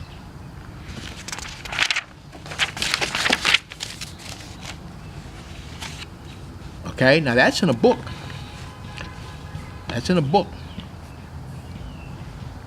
So the founding fathers got a Quran and swear on the Quran.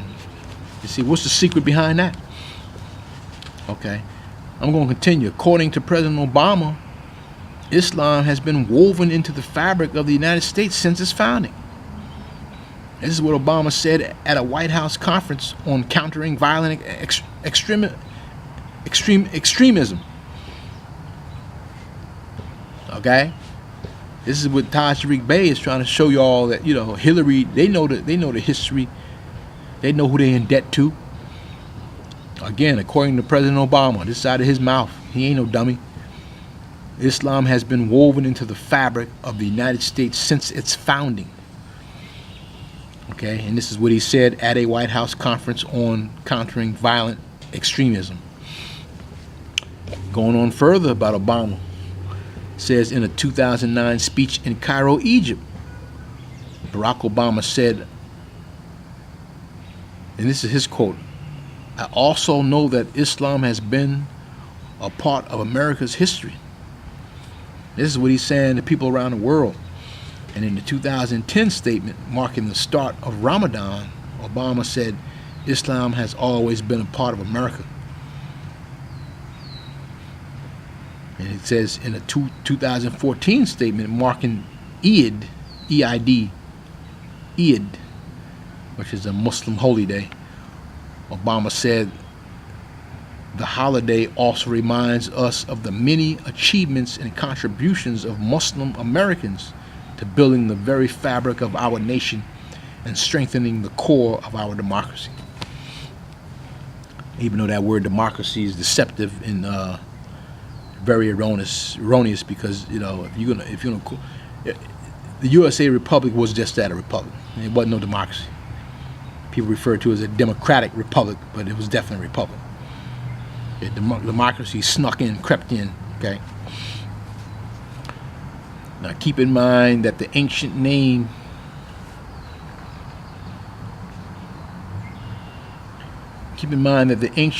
that was applied to the people who were modernly known today as Europeans before they collectively conquered the Oriental peoples of the Western Hemisphere is Albion. You hear that term a lot, Albion. That's literally their name. That's their racial designation. They're not white. That's not a race. They are Albions. And it says the Isle of England was named Albion by the ancient Moabites. The inhabitants of Albion, that area now today modernly known as England, were of the albino strain of the human family, which is the last strain or last offshoot of the human family. So y'all want to know what white people are? I'm telling you what they are genetically. The hell with what you feel and all this. You got white friends. Their genetics don't change. Their origin don't change. They done fool the hell out of you and got you thinking they're superior when they're not. That's psychological manipulation. I'll say that again, this paragraph again. Keep in mind that the ancient name that was applied to the people who we modernly know today as Europeans before they collectively conquered the Oriental peoples of the Western Hemisphere is Albions. The Isle of England was named Albion by the ancient Moabites. The inhabitants of Albion, and in parentheses it says that area now today modernly known as England, were of the albino strain of the human family, which is the last strain or last offshoot of the human family. And the word Albion, you clearly hear and see the word albino, because white people are definitely some variation of albino. Okay, that's their traits. You know, word is they were either grafted, or they're either an albino graftation or an albino mutation. One or the other. They ain't natural, and they are albino. You're not albino, but a lot of people don't know that they had a place called New Albion somewhere in Connecticut, something like that. Just like they had New Hampshire, New York, a place called New Albion right here in North America. It was one of them states, I believe, in New England.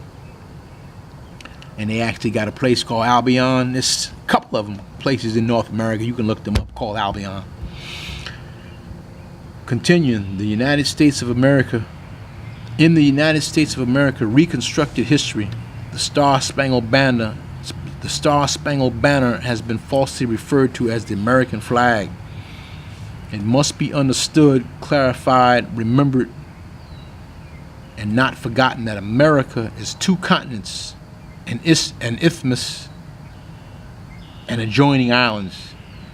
The Star-Spangled Banner is just that, a merchant trading banner for mercantile trade and commerce. The United States of America banner represents strictly the European occupational colonists and absolutely no one else.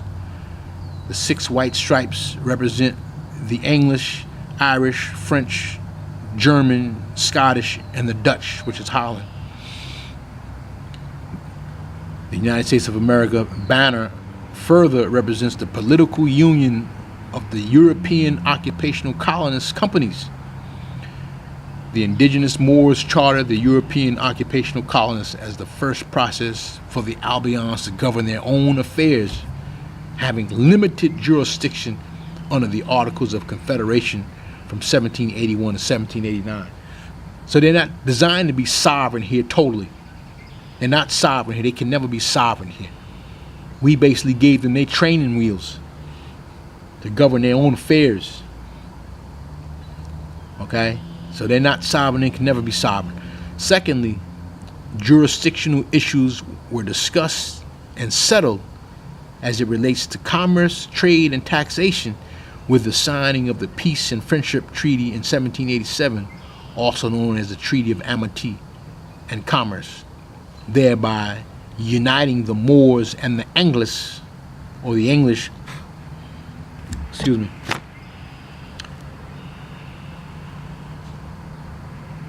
thereby uniting the Moors and the English Albions in a dually involved government with separate but interactive jurisdictional affairs.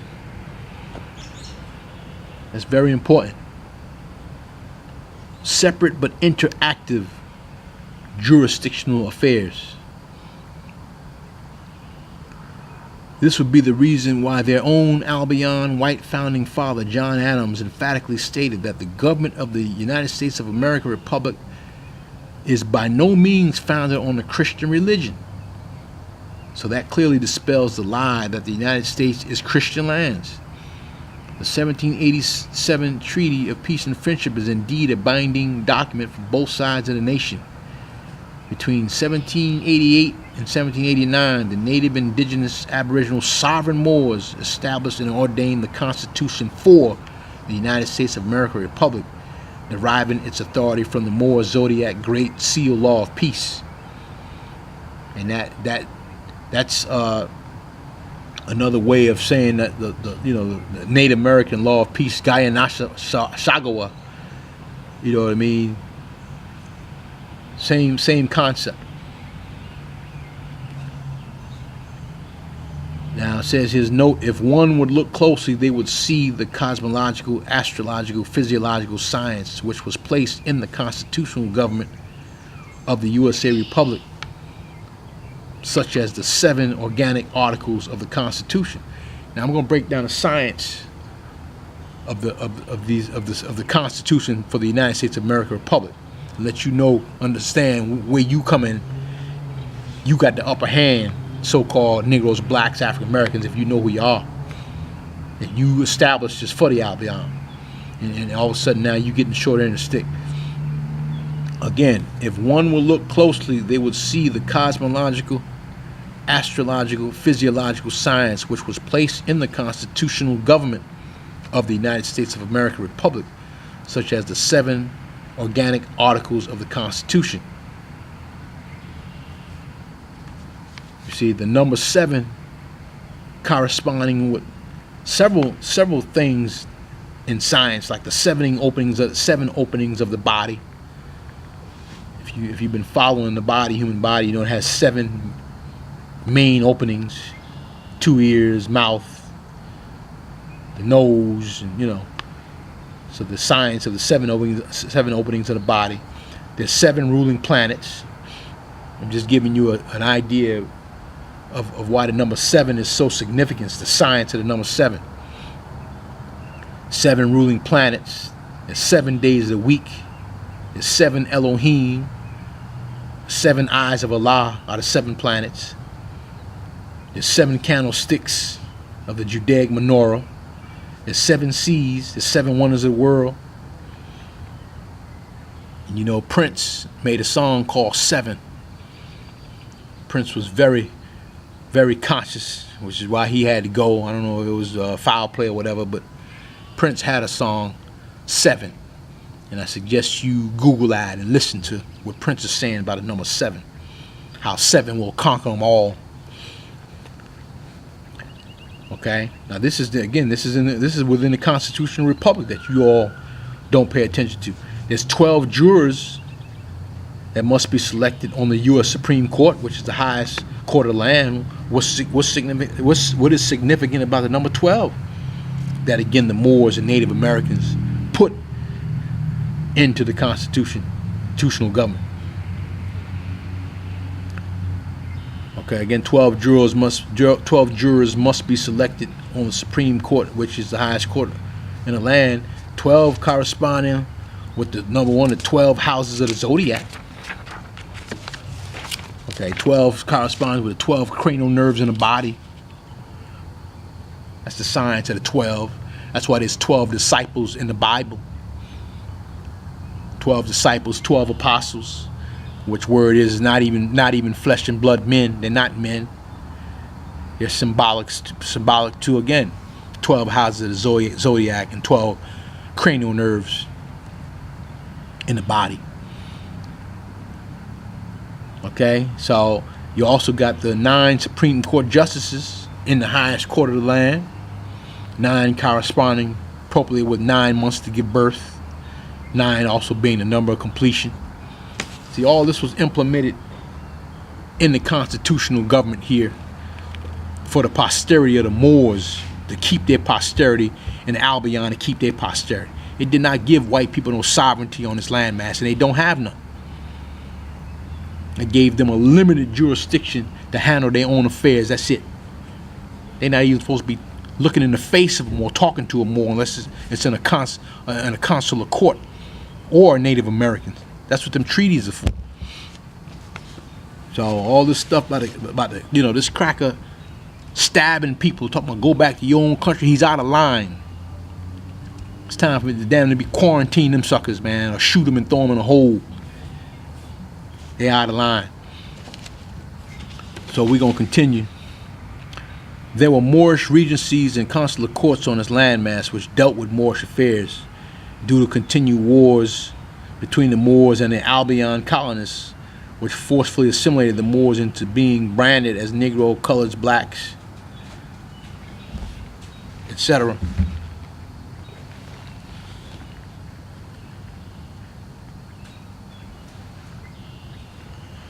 Excuse me for a second. me say that again. There were Moorish regencies and consular courts on this landmass which dealt with Moorish affairs. Due to continued wars between Moors and the Albion colonists, which forcefully assimilated the Moors into being branded as Negroes, blacks, and coloreds, the Moorish regencies became defunct, and the consular courts to address foreign relations and foreign intercourse with the Moors were eventually closed or discontinued. I mean, what's the need for having a consular court when all the Moors been forcefully branded Negro, black, and colored? Moors are not and cannot be citizens of the Union State republics, but Moors are we the people of the continental United States, being part and parcel of the government to which the Union States are obligated. The constitutions of the two nations, in conjunction with the treaties, are the working tools for adjudication and jurisdictional arguments, procedures, and venue. Okay, this is what's supposed to be going on this land. Okay, all this 14th Amendment stuff, again, unconstitutional. You see, there's a debt the Albion has to the Moors right here. And they know what it is. They never want to respect it. Never want to respect it. And the best way for them not to respect it is to get you out your status so they can purport to have the highest status on this landmass. And the word venue, notice the word venue in the last part. It says the constitution, I'll say that again, the last part, the constitutions of the two nations, meaning the Moors have a constitution, Zodiac Constitution, and the Albions have the Constitution for the United States of America. In conjunction with the treaties are the working tools for adjudication and jurisdictional arguments, procedures, and venue. Venue is a very serious word in a real court. When you're presenting yourself, not representing yourself. The word is venue, not revenue. Which revenue is really revenue. The word revenue is better known as revenue, as in the Internal Revenue Service. Revenue is corporate income. When Moors was branded Negro, blacks, and colored, they brought in revenue income for the colonist companies, corporations, as they were then considered to be colonial slave property, and the colonists did not want to let their lucrative slave property go without compensation. And it says that, the colonists came over here with all this crap about how holy they are, God-fearing, Jesus-loving, purely religious Christians. But they clearly own so-called slaves, black and brown people, and didn't want to turn them loose. So all them Puritans, them Quakers, crackers, they sound about the same. Never been nothing but slave holders, hypocrites, liars. Okay, there was slave holders from the beginning. If one would further look into history, I'm continuing. If one would further look into history, the Sultan of Morocco arranged the U.S. presidents of the USA under the Constitution. It says George Washington was actually the 9th president under the Constitution. You see, that's the history they definitely want you to know. That the Sultan of Morocco arranged all of them in his order. You know what I mean? He lined them up who gonna be next. And if one can't make it, then he had an alternate. They had to check with Sultan of Morocco, them founding fathers. George Washington and them. The same ones who had a Quran and swore on the Quran. That's the founding of the United States of America Republic. That ignorant ass Trump definitely don't want to bring to the surface. Continuing. It was an Alabama Republican Senator, Scott Beason, referred to blacks as aborigines. I don't know if y'all remember that. A while back ago, probably about 3 years ago, Alabama Republican Senator Scott Beason referred to blacks as aborigines and said that they are not Indians. What do you think he know? Because that's the plain truth right there. White boy dropping the truth. Okay, but he was forced to apologize. I don't know why. Them white people came against him Okay, he said we're Aborigines, which is genetically true. You look at our genotype, phenotype, and blood type, straight Aboriginal. Okay, Aboriginal meaning from the original. And remember, Aboriginal, don't mean abhorred original. I think his name was Delbert Blair, actually said Aboriginal. Aboriginal means, ab means from. This is a Latin word. Origine means source. So it just means from the source. Ab origine. Okay? So again, Alabama Republican Senator Scott Beason spoke boldly, said blacks are really Aborigines and said they're not Indians. That's serious. That's serious because he's doing the job for you, telling you. You're not Indians. You don't want to be Indian with your domestic opinions. And you're not blacks. Indians are domestic dependents. Okay? So he's dropping it on you what you are.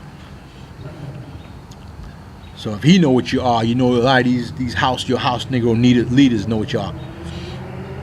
Again, Aborigines, Latin meaning from the source or from the original. Continuing, 2016 presidential candidate Mike Huckabee, a Christian minister, in a September 8th, 2015 Kentucky rally claims blacks are technically not citizens and went on to say that the prevailing law of the land holds that black people aren't fully human. So this cracker feeling himself and actually telling the truth. He's actually telling the truth.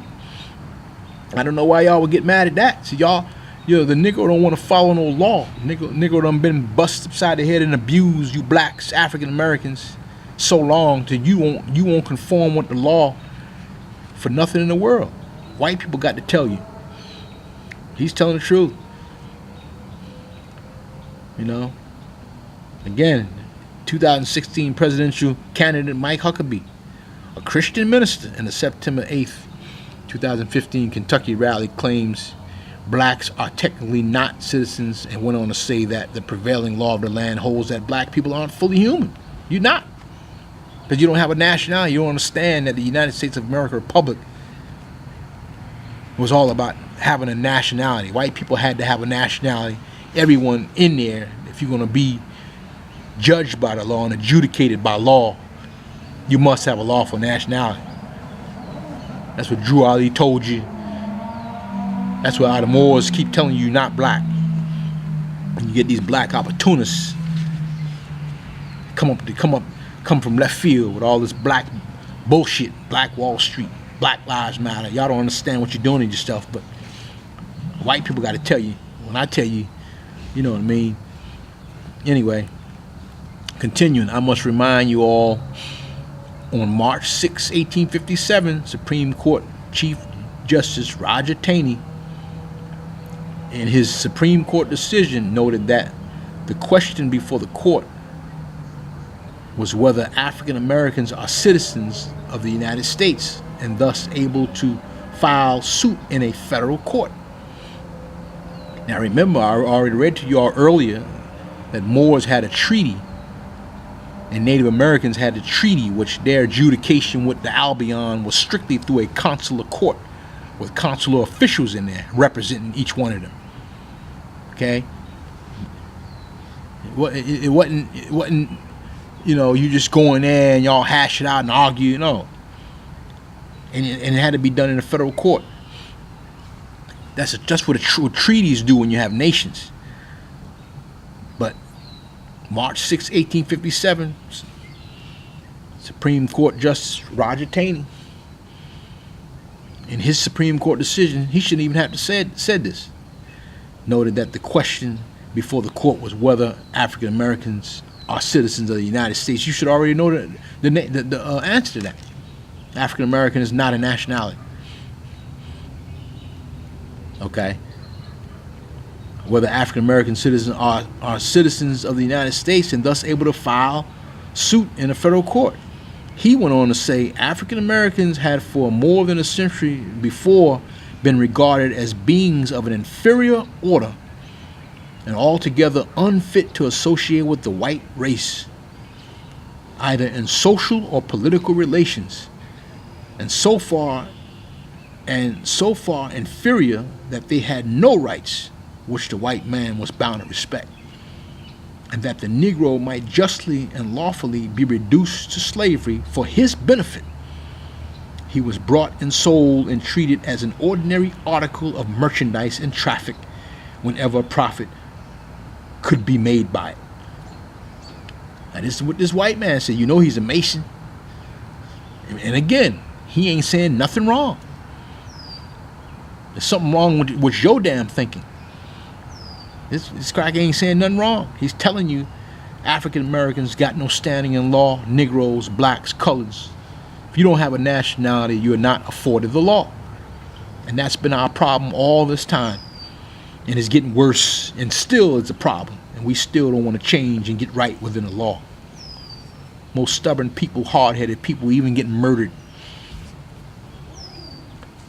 So even Saddam Hussein, when threatened military by the U.S., y'all don't remember Saddam Hussein, when they flipped on him, first they used him like they always do, and when he wouldn't do their bidding, they moved to take him out. Even he said, when he knew he was in a battle with the United States snakes, even he said, we will defeat America and her slaves. You don't think nobody know who we are, or you are? I mean, I got a nationality. But you don't think the world knows international law and know what you still are, running around here calling yourself African American? You don't think the world know you slaves? Saddam Hussein said, we will defeat America and her slaves. You still held in slave captivity. That's what that means. So we must put all of these wicked Europeans who have infested this North American landmass in full checkmate, trying to force the Aboriginal inhabitants onto their Constantinian Roman Greco-Judeo Christianity. That's what they keep trying to do, and that's the battle here, whether y'all know it or not. You know, the Pope done set in this landmass, and man, he's been fanning the flames of Christianity ever since. It keeps popping its head up, because that's what it is. It's a religious war. For example, if you look at the June 10th, 2014 document by this group out of Maine, identified as the Unified Maine Common Law Grand Jury, it says American Negroes have in the past been considered U.S. citizens because that is the only citizenship they were ever granted after the Civil War. A grave travesty of justice that resulted in them having only civil rights. This is white people telling you, which are only privileges granted by the U.S. Congress instead of the natural and unalienable rights they are really heir to. They, the American Negroes, were also claimed as chattel, backing the debts of the United States prohibitions abolishing slavery and peonage. And my response is, they abolish slavery, or they abolish one form of slavery and resurface it in another form. That's what the 13th, 14th Amendment was. If y'all remember, y'all should know that, you know, Harriet Tubman, this whole abolition movement was a big front by slaveholders. You see, that whole, you know, and now you got all these white people in so-called history that they were abolitionists and their father was an abolitionist. That means nothing, because the only thing they did is ended slavery in one form and brought it back instantaneously in another form, meaning employee. Put your behind in a uniform and punch a clock. That's slave. And that's exactly what the whole abolition movement was about. They got slick and say, you know, we don't want to look inhumane anymore, so let's make slavery a little bit more humane. And that's what Harriet Tubman movement was all about. All she did is moved you from one form of harsh slavery in the South, which was very harsh, and moved you to the North to a lesser harsh slavery called employee. Put on a uniform and punch a clock for all them industrial corporations that set up in the North. They needed labor. So understand that. So, you know, if you look up the term to abolish something, it doesn't mean get rid of. Get you a good dictionary and look at what abolish means. It means transfer. The transfer.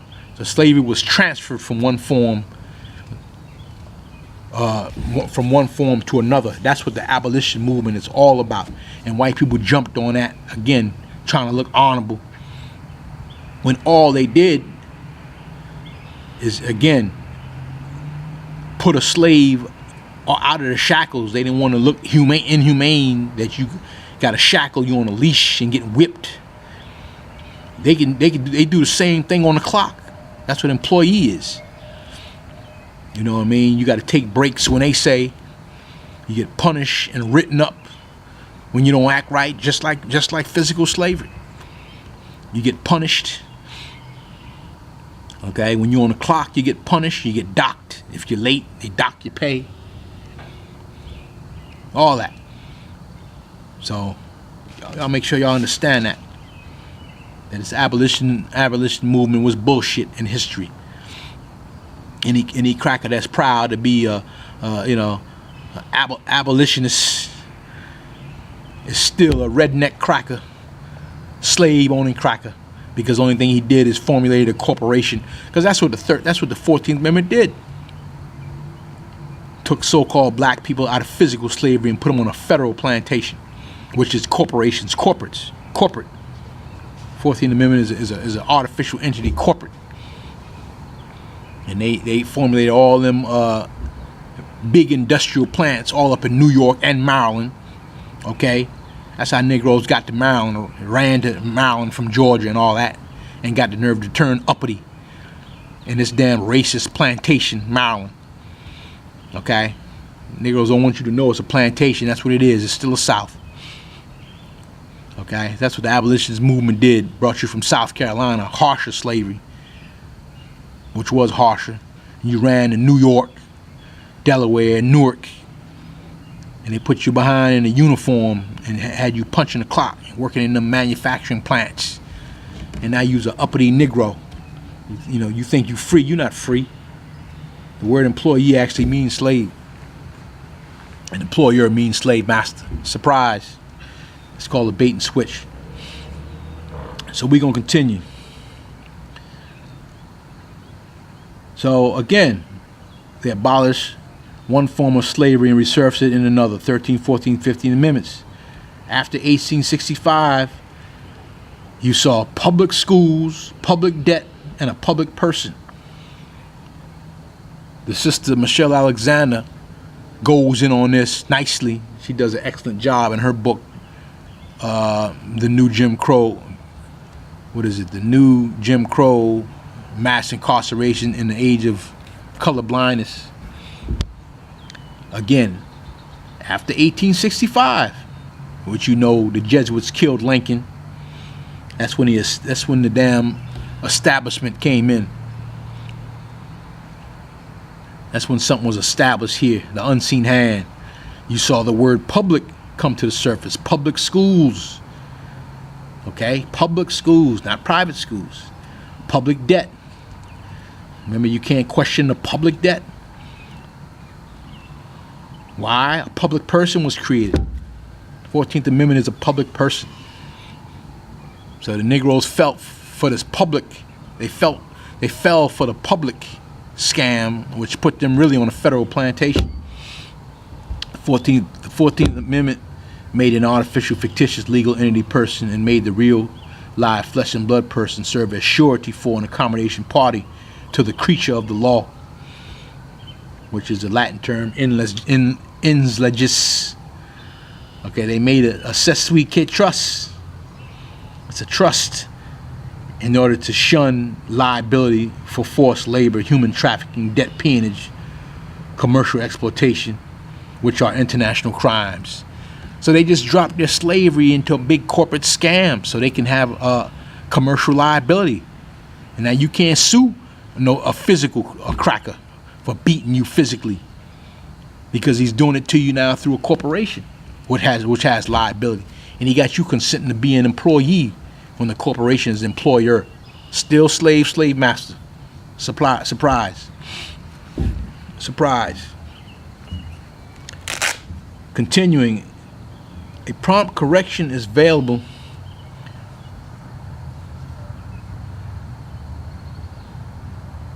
I'm continuing reading this document. I'm just reading what they wrote and then giving you my take.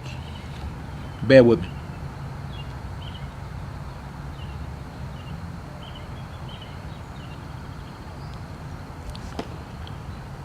So again, I'm continuing reading from the document by Unified Maine Common Law Grand Jury to let you know my take on them.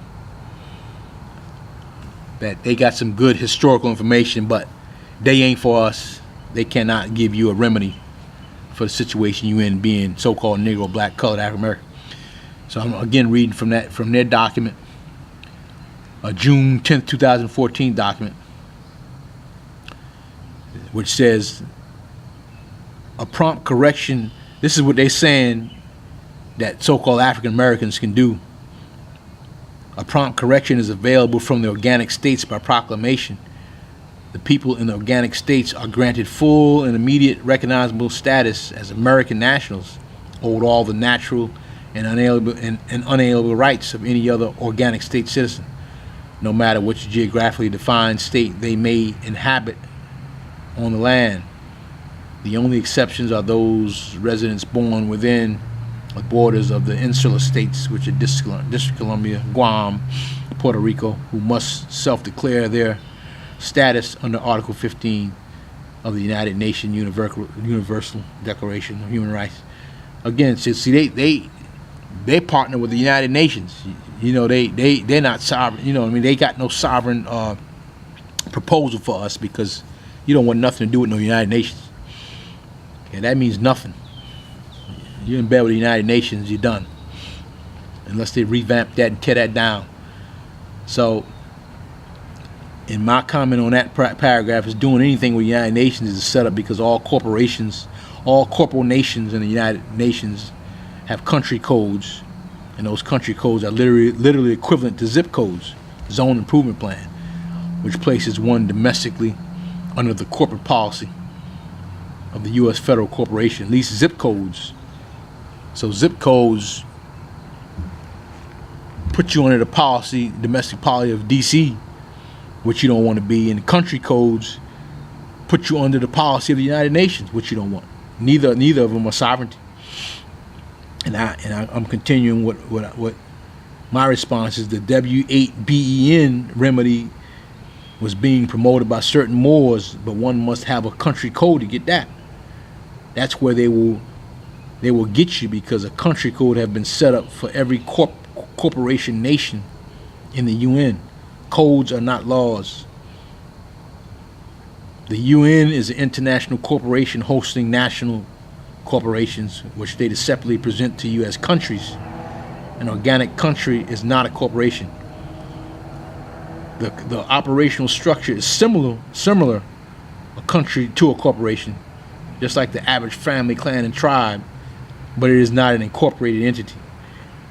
The human families of nations operate under divine, spiritual, natural, moral, and ancient laws, not commercial paper debt instruments, which are negotiable instruments manipulated by the banking corporations ran by the Rothschild, Khazarian Jew bankers and the bankers of England.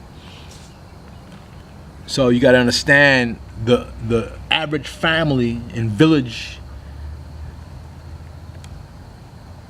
is ran like a corporation. It's similar, the structure, but they're not the same. Corporations are incorporated with a corporate state, but the structure is similar. In a family you got the head, the mother and father is like the CEO, the child might be like the manager or whatever. So it's a unit.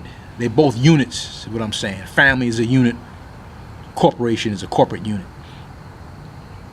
You see? So in the other document, I'm continuing in the other document by this Unified Common Law Jury, Grand Jury, dated July 4th, 2014, labels original people as African Americans. So one document by this group refers to us as American Negroes, and another document refers to us as African Americans. Both terms are dead in the eyes of the law.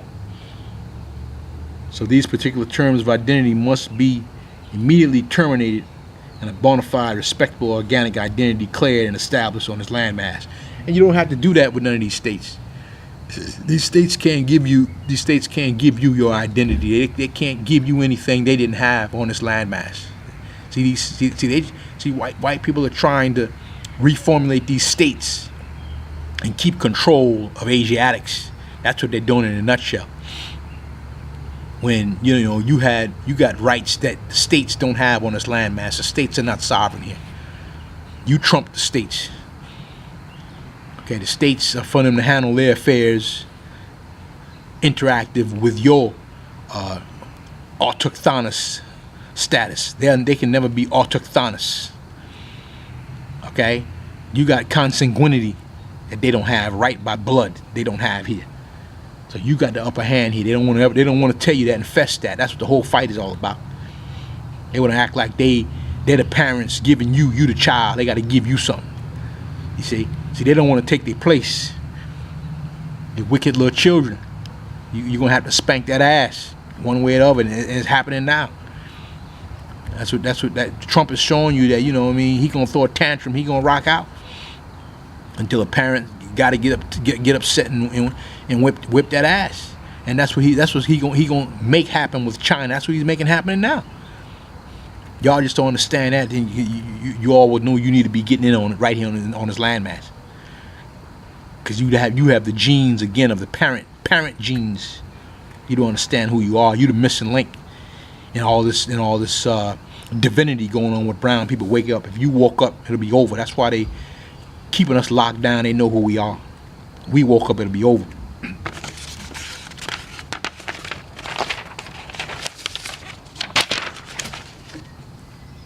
So I'm going to continue.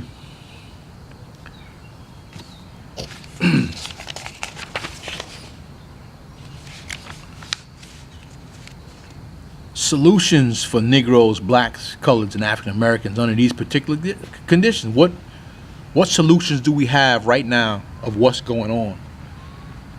I mean, these white people are shedding blood, man.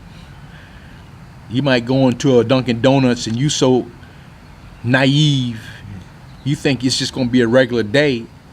Man, a cracker can come in there and spray 15 of you, bloody, kill 15 Negroes. It ain't nothing normal going on out here. So what are the solutions right now for so-called African Americans in this particular time we're in now? It's something, I tell you, something divine is taking place. The reuniting of Asia is happening. Trump is really speeding it up. He forcing you to get on one side or the other. There's no more middle for the Negro, African American. So I'll say here that any functioning nation has their own court, treasury, military, flag, constitution, their own institutions, schools, currency, etc. This is what defines a nation. And I'm all about nation building. Again, any functioning nation has their own court, treasury, military, flag, constitution, their own institutions, schools, currency. You don't have that. You somebody else's booty. You somebody else's slave, treasure. We should collectively denounce U.S. citizenship due to multiple counts of fraud on the contract, as we have never formally pledged any allegiance to the United States. We should immediately begin forming strong alliances with Mexico and other South American nations to strengthen our renunciation claims of birthright theft by the United States. And we should also be reaching out to Asia. Asia is a force to be reckoned with. You ain't gonna be able to not deal with Asia, I'm telling you now. Negro, blacks, coloreds, African Americans, NBCAAs are being forcefully held as international stolen goods and are under U.S. corporate siege in front of the entire world. What is the Christian Pope saying about that? If you all remember the movie Scarface, when Tony Montana felt that it was his time to shine, he had to say F everybody until he got his. He was not taking any more shorts from anyone else. This type of brutal assertion is the only thing that this world respects. Power concedes nothing without a demand, and demands are nothing without the enforcement of power. So melanin-rich peoples around the globe are being forced to align in order to survive or face the reality of global commercial subjugation and assure economic death. Donald Trump, or Gump, whatever his name is, wasted no time showing his global racist actions against Asia, Asians, and Asiatics, and white nationalists worldwide are inspirationally following his lead. What will his meeting with the Catholic Pope result? And you already know that already happened, so you know, if y'all see the Pope is not happy. When Pope met with Trump, Trudeau, look at the expression on his face. So something is really going on where the Pope is trying to save face, but he can't do it. It's like the papal chickens are coming home to roost. He started all this bullshit, and he can't clean it up. Because they all some variation of Christian. Trump is a Christian, Hillary's a Christian, they're all Christians. Okay, and they're making him look bad because Christianity is on a spot that it ain't got nothing righteous in it, nothing holy in it, and he ain't looking too good. Just look at the pictures of the recent pictures of Trump and Melania and all of them posing with the Pope. He ain't smiling, he ain't shaking their hands. He looks very troubled. That's a sign that it's over. Okay, Taj Tariq Bey been telling y'all that, yeah, it's over. And if he don't clean them up, he gonna get cleaned up. Because people going for blows. They don't give a damn who he is. The Pope, they catch your ass slipping, they gonna cut your throat. You know, come to find out you making people miserable and got people under subjugation. Universe don't play that. I tell you, universal forces are moving on the earth. It's time to go cosmic.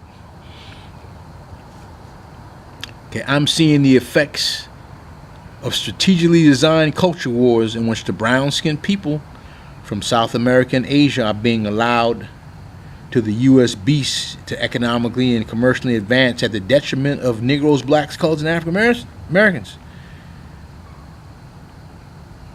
Okay, it says NBCAAs, which again is Negro, black, coloreds, and African Americans, are being forced to beg in record numbers. If you all read the book by now by redneck racist Pat Buchanan,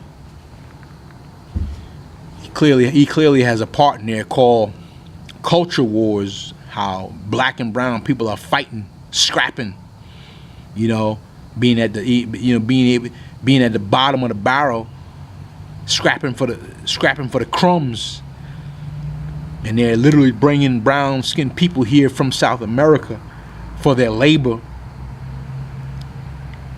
Catholic at that, because Mexico and South America has been hit with the Inquisition hard, just like North America.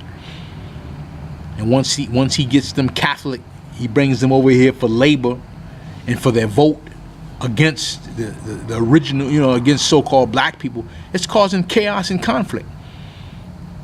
And then they get over here and want to kick black people in the behind. It's ugly. I saw a whole family. They getting the jobs. They're getting these contracts with these major cities, Baltimore, Chicago. Okay, they getting these jobs, man, and looking, doing decent work and going home with a paycheck. These new malls being built, and brothers running around, fucking pants hanging down. Sisters got to be scandalous to get something. Brothers smoking weed and selling pills all damn day. It's sickening. But all that's being orchestrated. So it says here, a beggar nation simply cannot and will not attain to its highest spirituality. There's something about begging and being spiritual that don't mix. They don't share the same space. there's a clear connection to a people being inhumanely deprived of economic and human sustenance and their ability to fully submit to the Most High Creator / creatures. So you can't even be spiritual when you in a situation, in the predicament we're in, our race is in. You know, you can't even utter out of your mouth that you know a higher power. You know, the political status we're in, economic status. You know, so cut the bullshit. We don't come about this situation, man. You don't have no right telling nobody about no divinity. So I say here, I wrote C document called state birth trade agreement contract for solutions.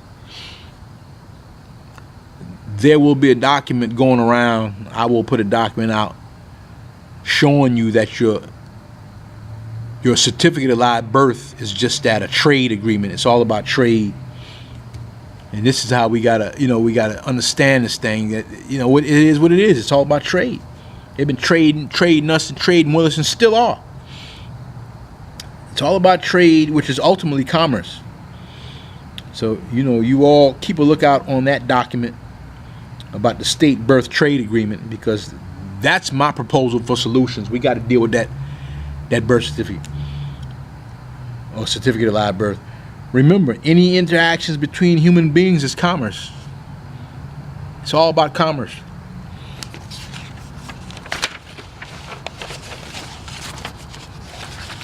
You know, we're missing the boat. We're missing the picture.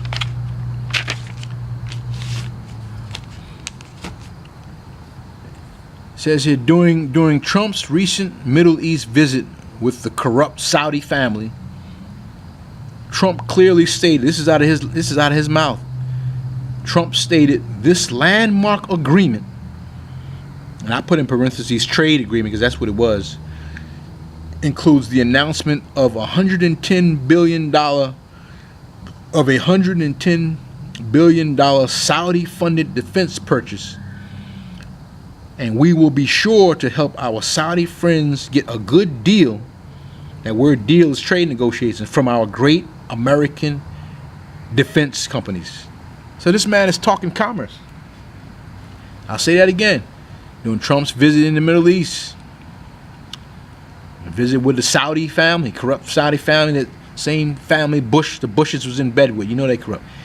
He stated out of his own mouth, this landmark agreement includes the announcement of $110 billion Saudi-funded defense purchase,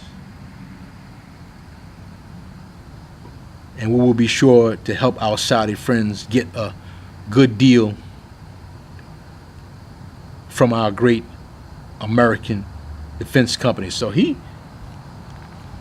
basically extorted them people out of money. He got them people giving the U.S. 110. That's what sounds like to me. Giving the U.S. $110 billion for what? Support, logistical support, and all this stuff. And it was a trade agreement. Trade agreement. You know, Trump just sold them something. $110 billion. They're gonna be supplying the money. That's what it says here. Saudi funded defense purchase. So the U.S. just sold Saudi defense logistics contracts. You see, letting you know the U.S. is number of the corporation. That's Trump. He say a businessman, shrewd businessman, corrupt as hell. Now remember, Trump's son-in-law and senior advisor to the White House, Jared Kushner, clearly stated, I don't know if you all know that they made a new office for Trump's son-in-law, Jared Kushner, which is also senior advisor to the White House. Look at that nepotism going on. Look at the collusion going on there. They made a new office called the Office of American Innovation, some bullshit. But Jared Kushner stated when they made that office,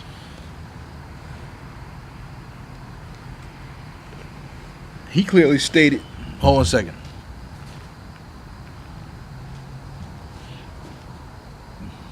One second, one second.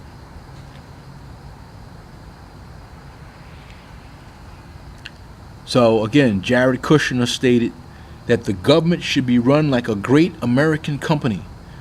Our hope is that we can achieve successes and efficiencies from our customers who are the citizens. I mean, do y'all hear these words from these devils? This is Trump's son-in-law, Jared Kushner, who got all these damn contracts with fake Israel. He stated the government should be run like a great American corporation. He said, our hope is that we can achieve successes and efficiencies for our customers. Who are who? Who are what? The citizens. So he's letting you know that you are not him and he ain't you. You are his customer, which is a citizen, to show you the deplorable status a U.S. citizen is, what you don't want. You don't need. You never should have had it in the first place. And I wrote it, since when did the natural people of this natural organic continental American landmass begin to be referred to as customers, consumers, and constituents? Y'all better wake the hell up. And then he telling you a customer of his damn corporation. So since when did the damn government become theirs, Washington, D.C.? It's been a takeover here. Jared Kushner just told you that their customers are the citizens. Their customers? He just told you in the face that you're not him and he ain't you. You can clearly see that there's been a foreign corporate takeover in Washington, D.C., which took place February 21st, 1871. Your government's been officially hijacked. Okay, this is what white people are starting to find out, and some of us are starting to wake up. But that's what's happening. Continuing, this confirms the fact that the U.S. government department exists in name only, such as the Treasury Department. You know, I could tell you now it's been taken over because you can't find nobody. You go to all these websites, they got these fancy websites and got all these damn people. You got a head cracker, and then you got assistant to the assistant to the assistant. All these people making these salaries, man, and you can't find nobody. You call and get an 800 number to the damn Treasury Department, Commerce Department, Department of Transportation, major, supposed to be major departments. You can't get no physical person. If anything, you get a damn secretary. Tell them, may I help you? She don't know nothing. She's stuck on stupid. Department of Homeland Security, FBI, you can get nobody. All these crackers at the top with these names and faces they put on the web. But where's everybody at? Doing 9 to 5, doing in a business day. You can get no one. All year round, you get no one. You get some insignificant operator, you might get that. Or you get a damn answer machine, not even answer machine, you get a recording, and you keep pushing buttons till it kicks you out, you back to zero, till you have a good day. This is you call this a government? I got federal government on tape, different branches, Attorney General's office, and show you what your government is. You don't have one. You got Walmart. That's what you got. They give your ass an 800 number and tell you can call all day. Tell you, we're here for you. 800 number, or give you a damn email. Where's everybody at? And it's supposed to be U.S. government. Surely ain't by the people. So what you have is all of these front corporations providing foreign services. They're service corporations, like Brother Taj Sharik said. They are service corporations, such as the Internal Revenue Service, United States Postal Service, U.S. Marshals Service.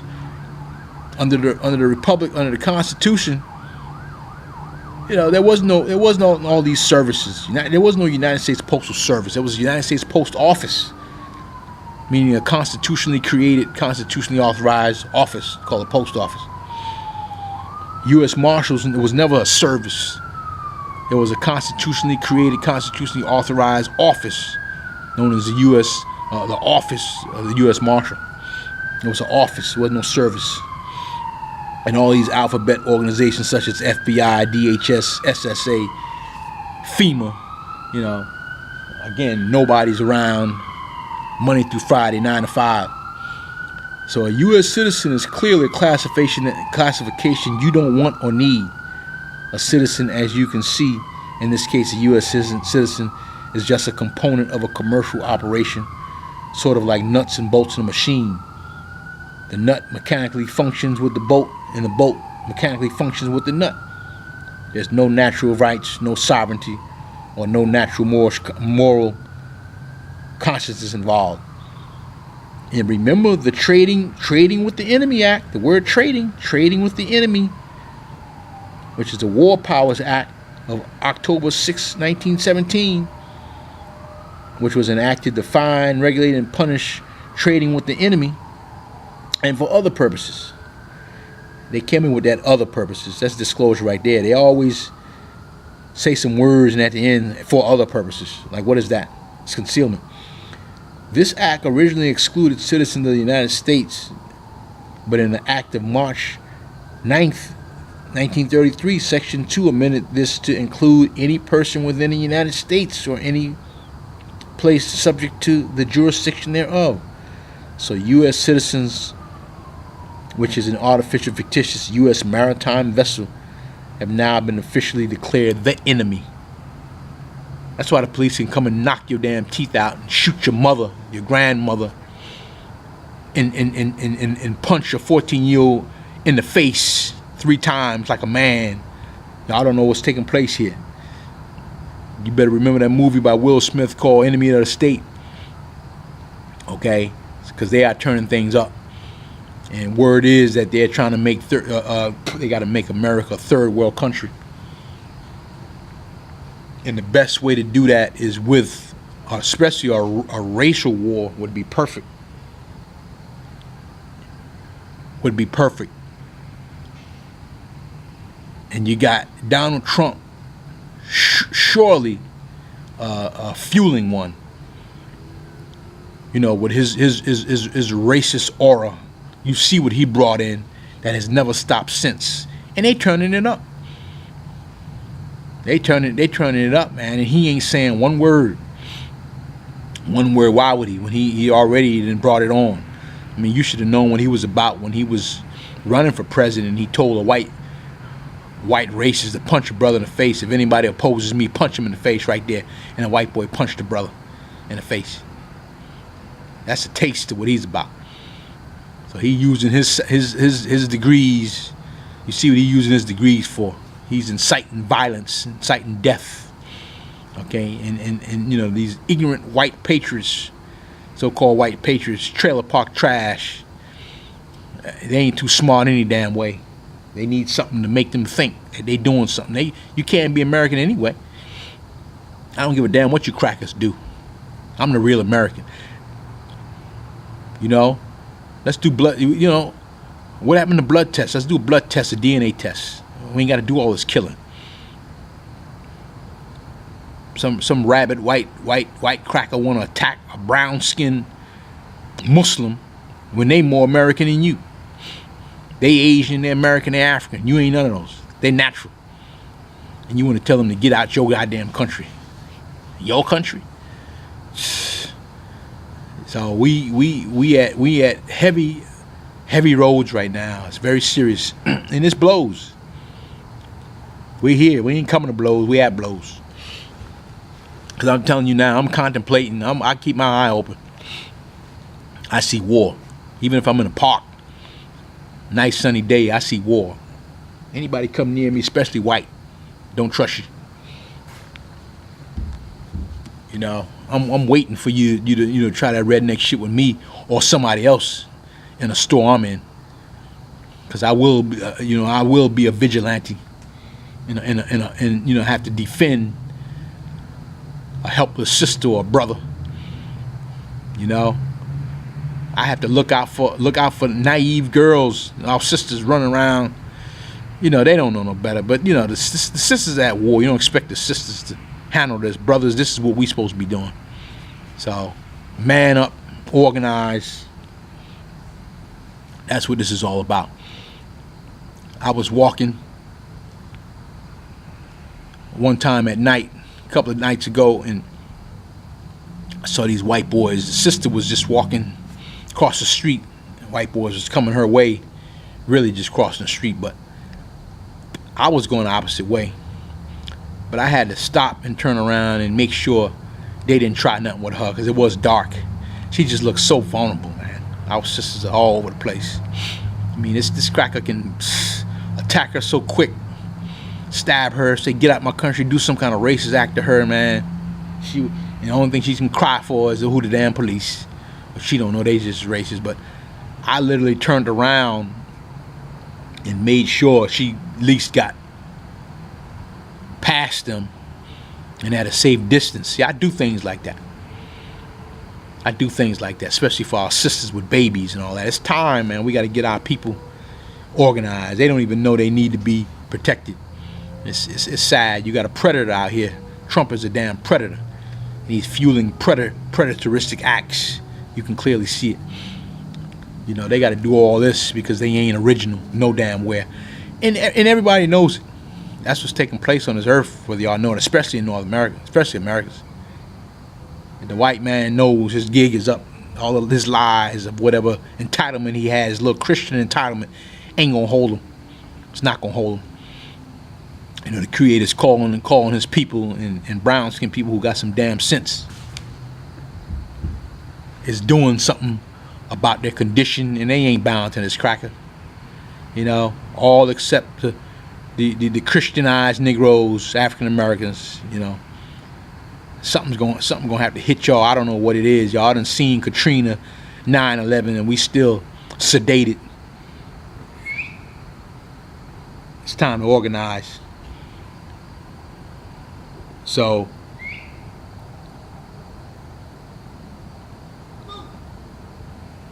it's time. You know what time it is. I'm going to end this broadcast because it cuts off in about 10 minutes, 3-hour mark. But hopefully the information you heard did something for you. But it's on Civil War in North America 2017. The name of this monologue. Will the real Americans please stand? Once again, I'm in Rael. I'm out. Keep your third eye open. And organize, and organize. I'm out.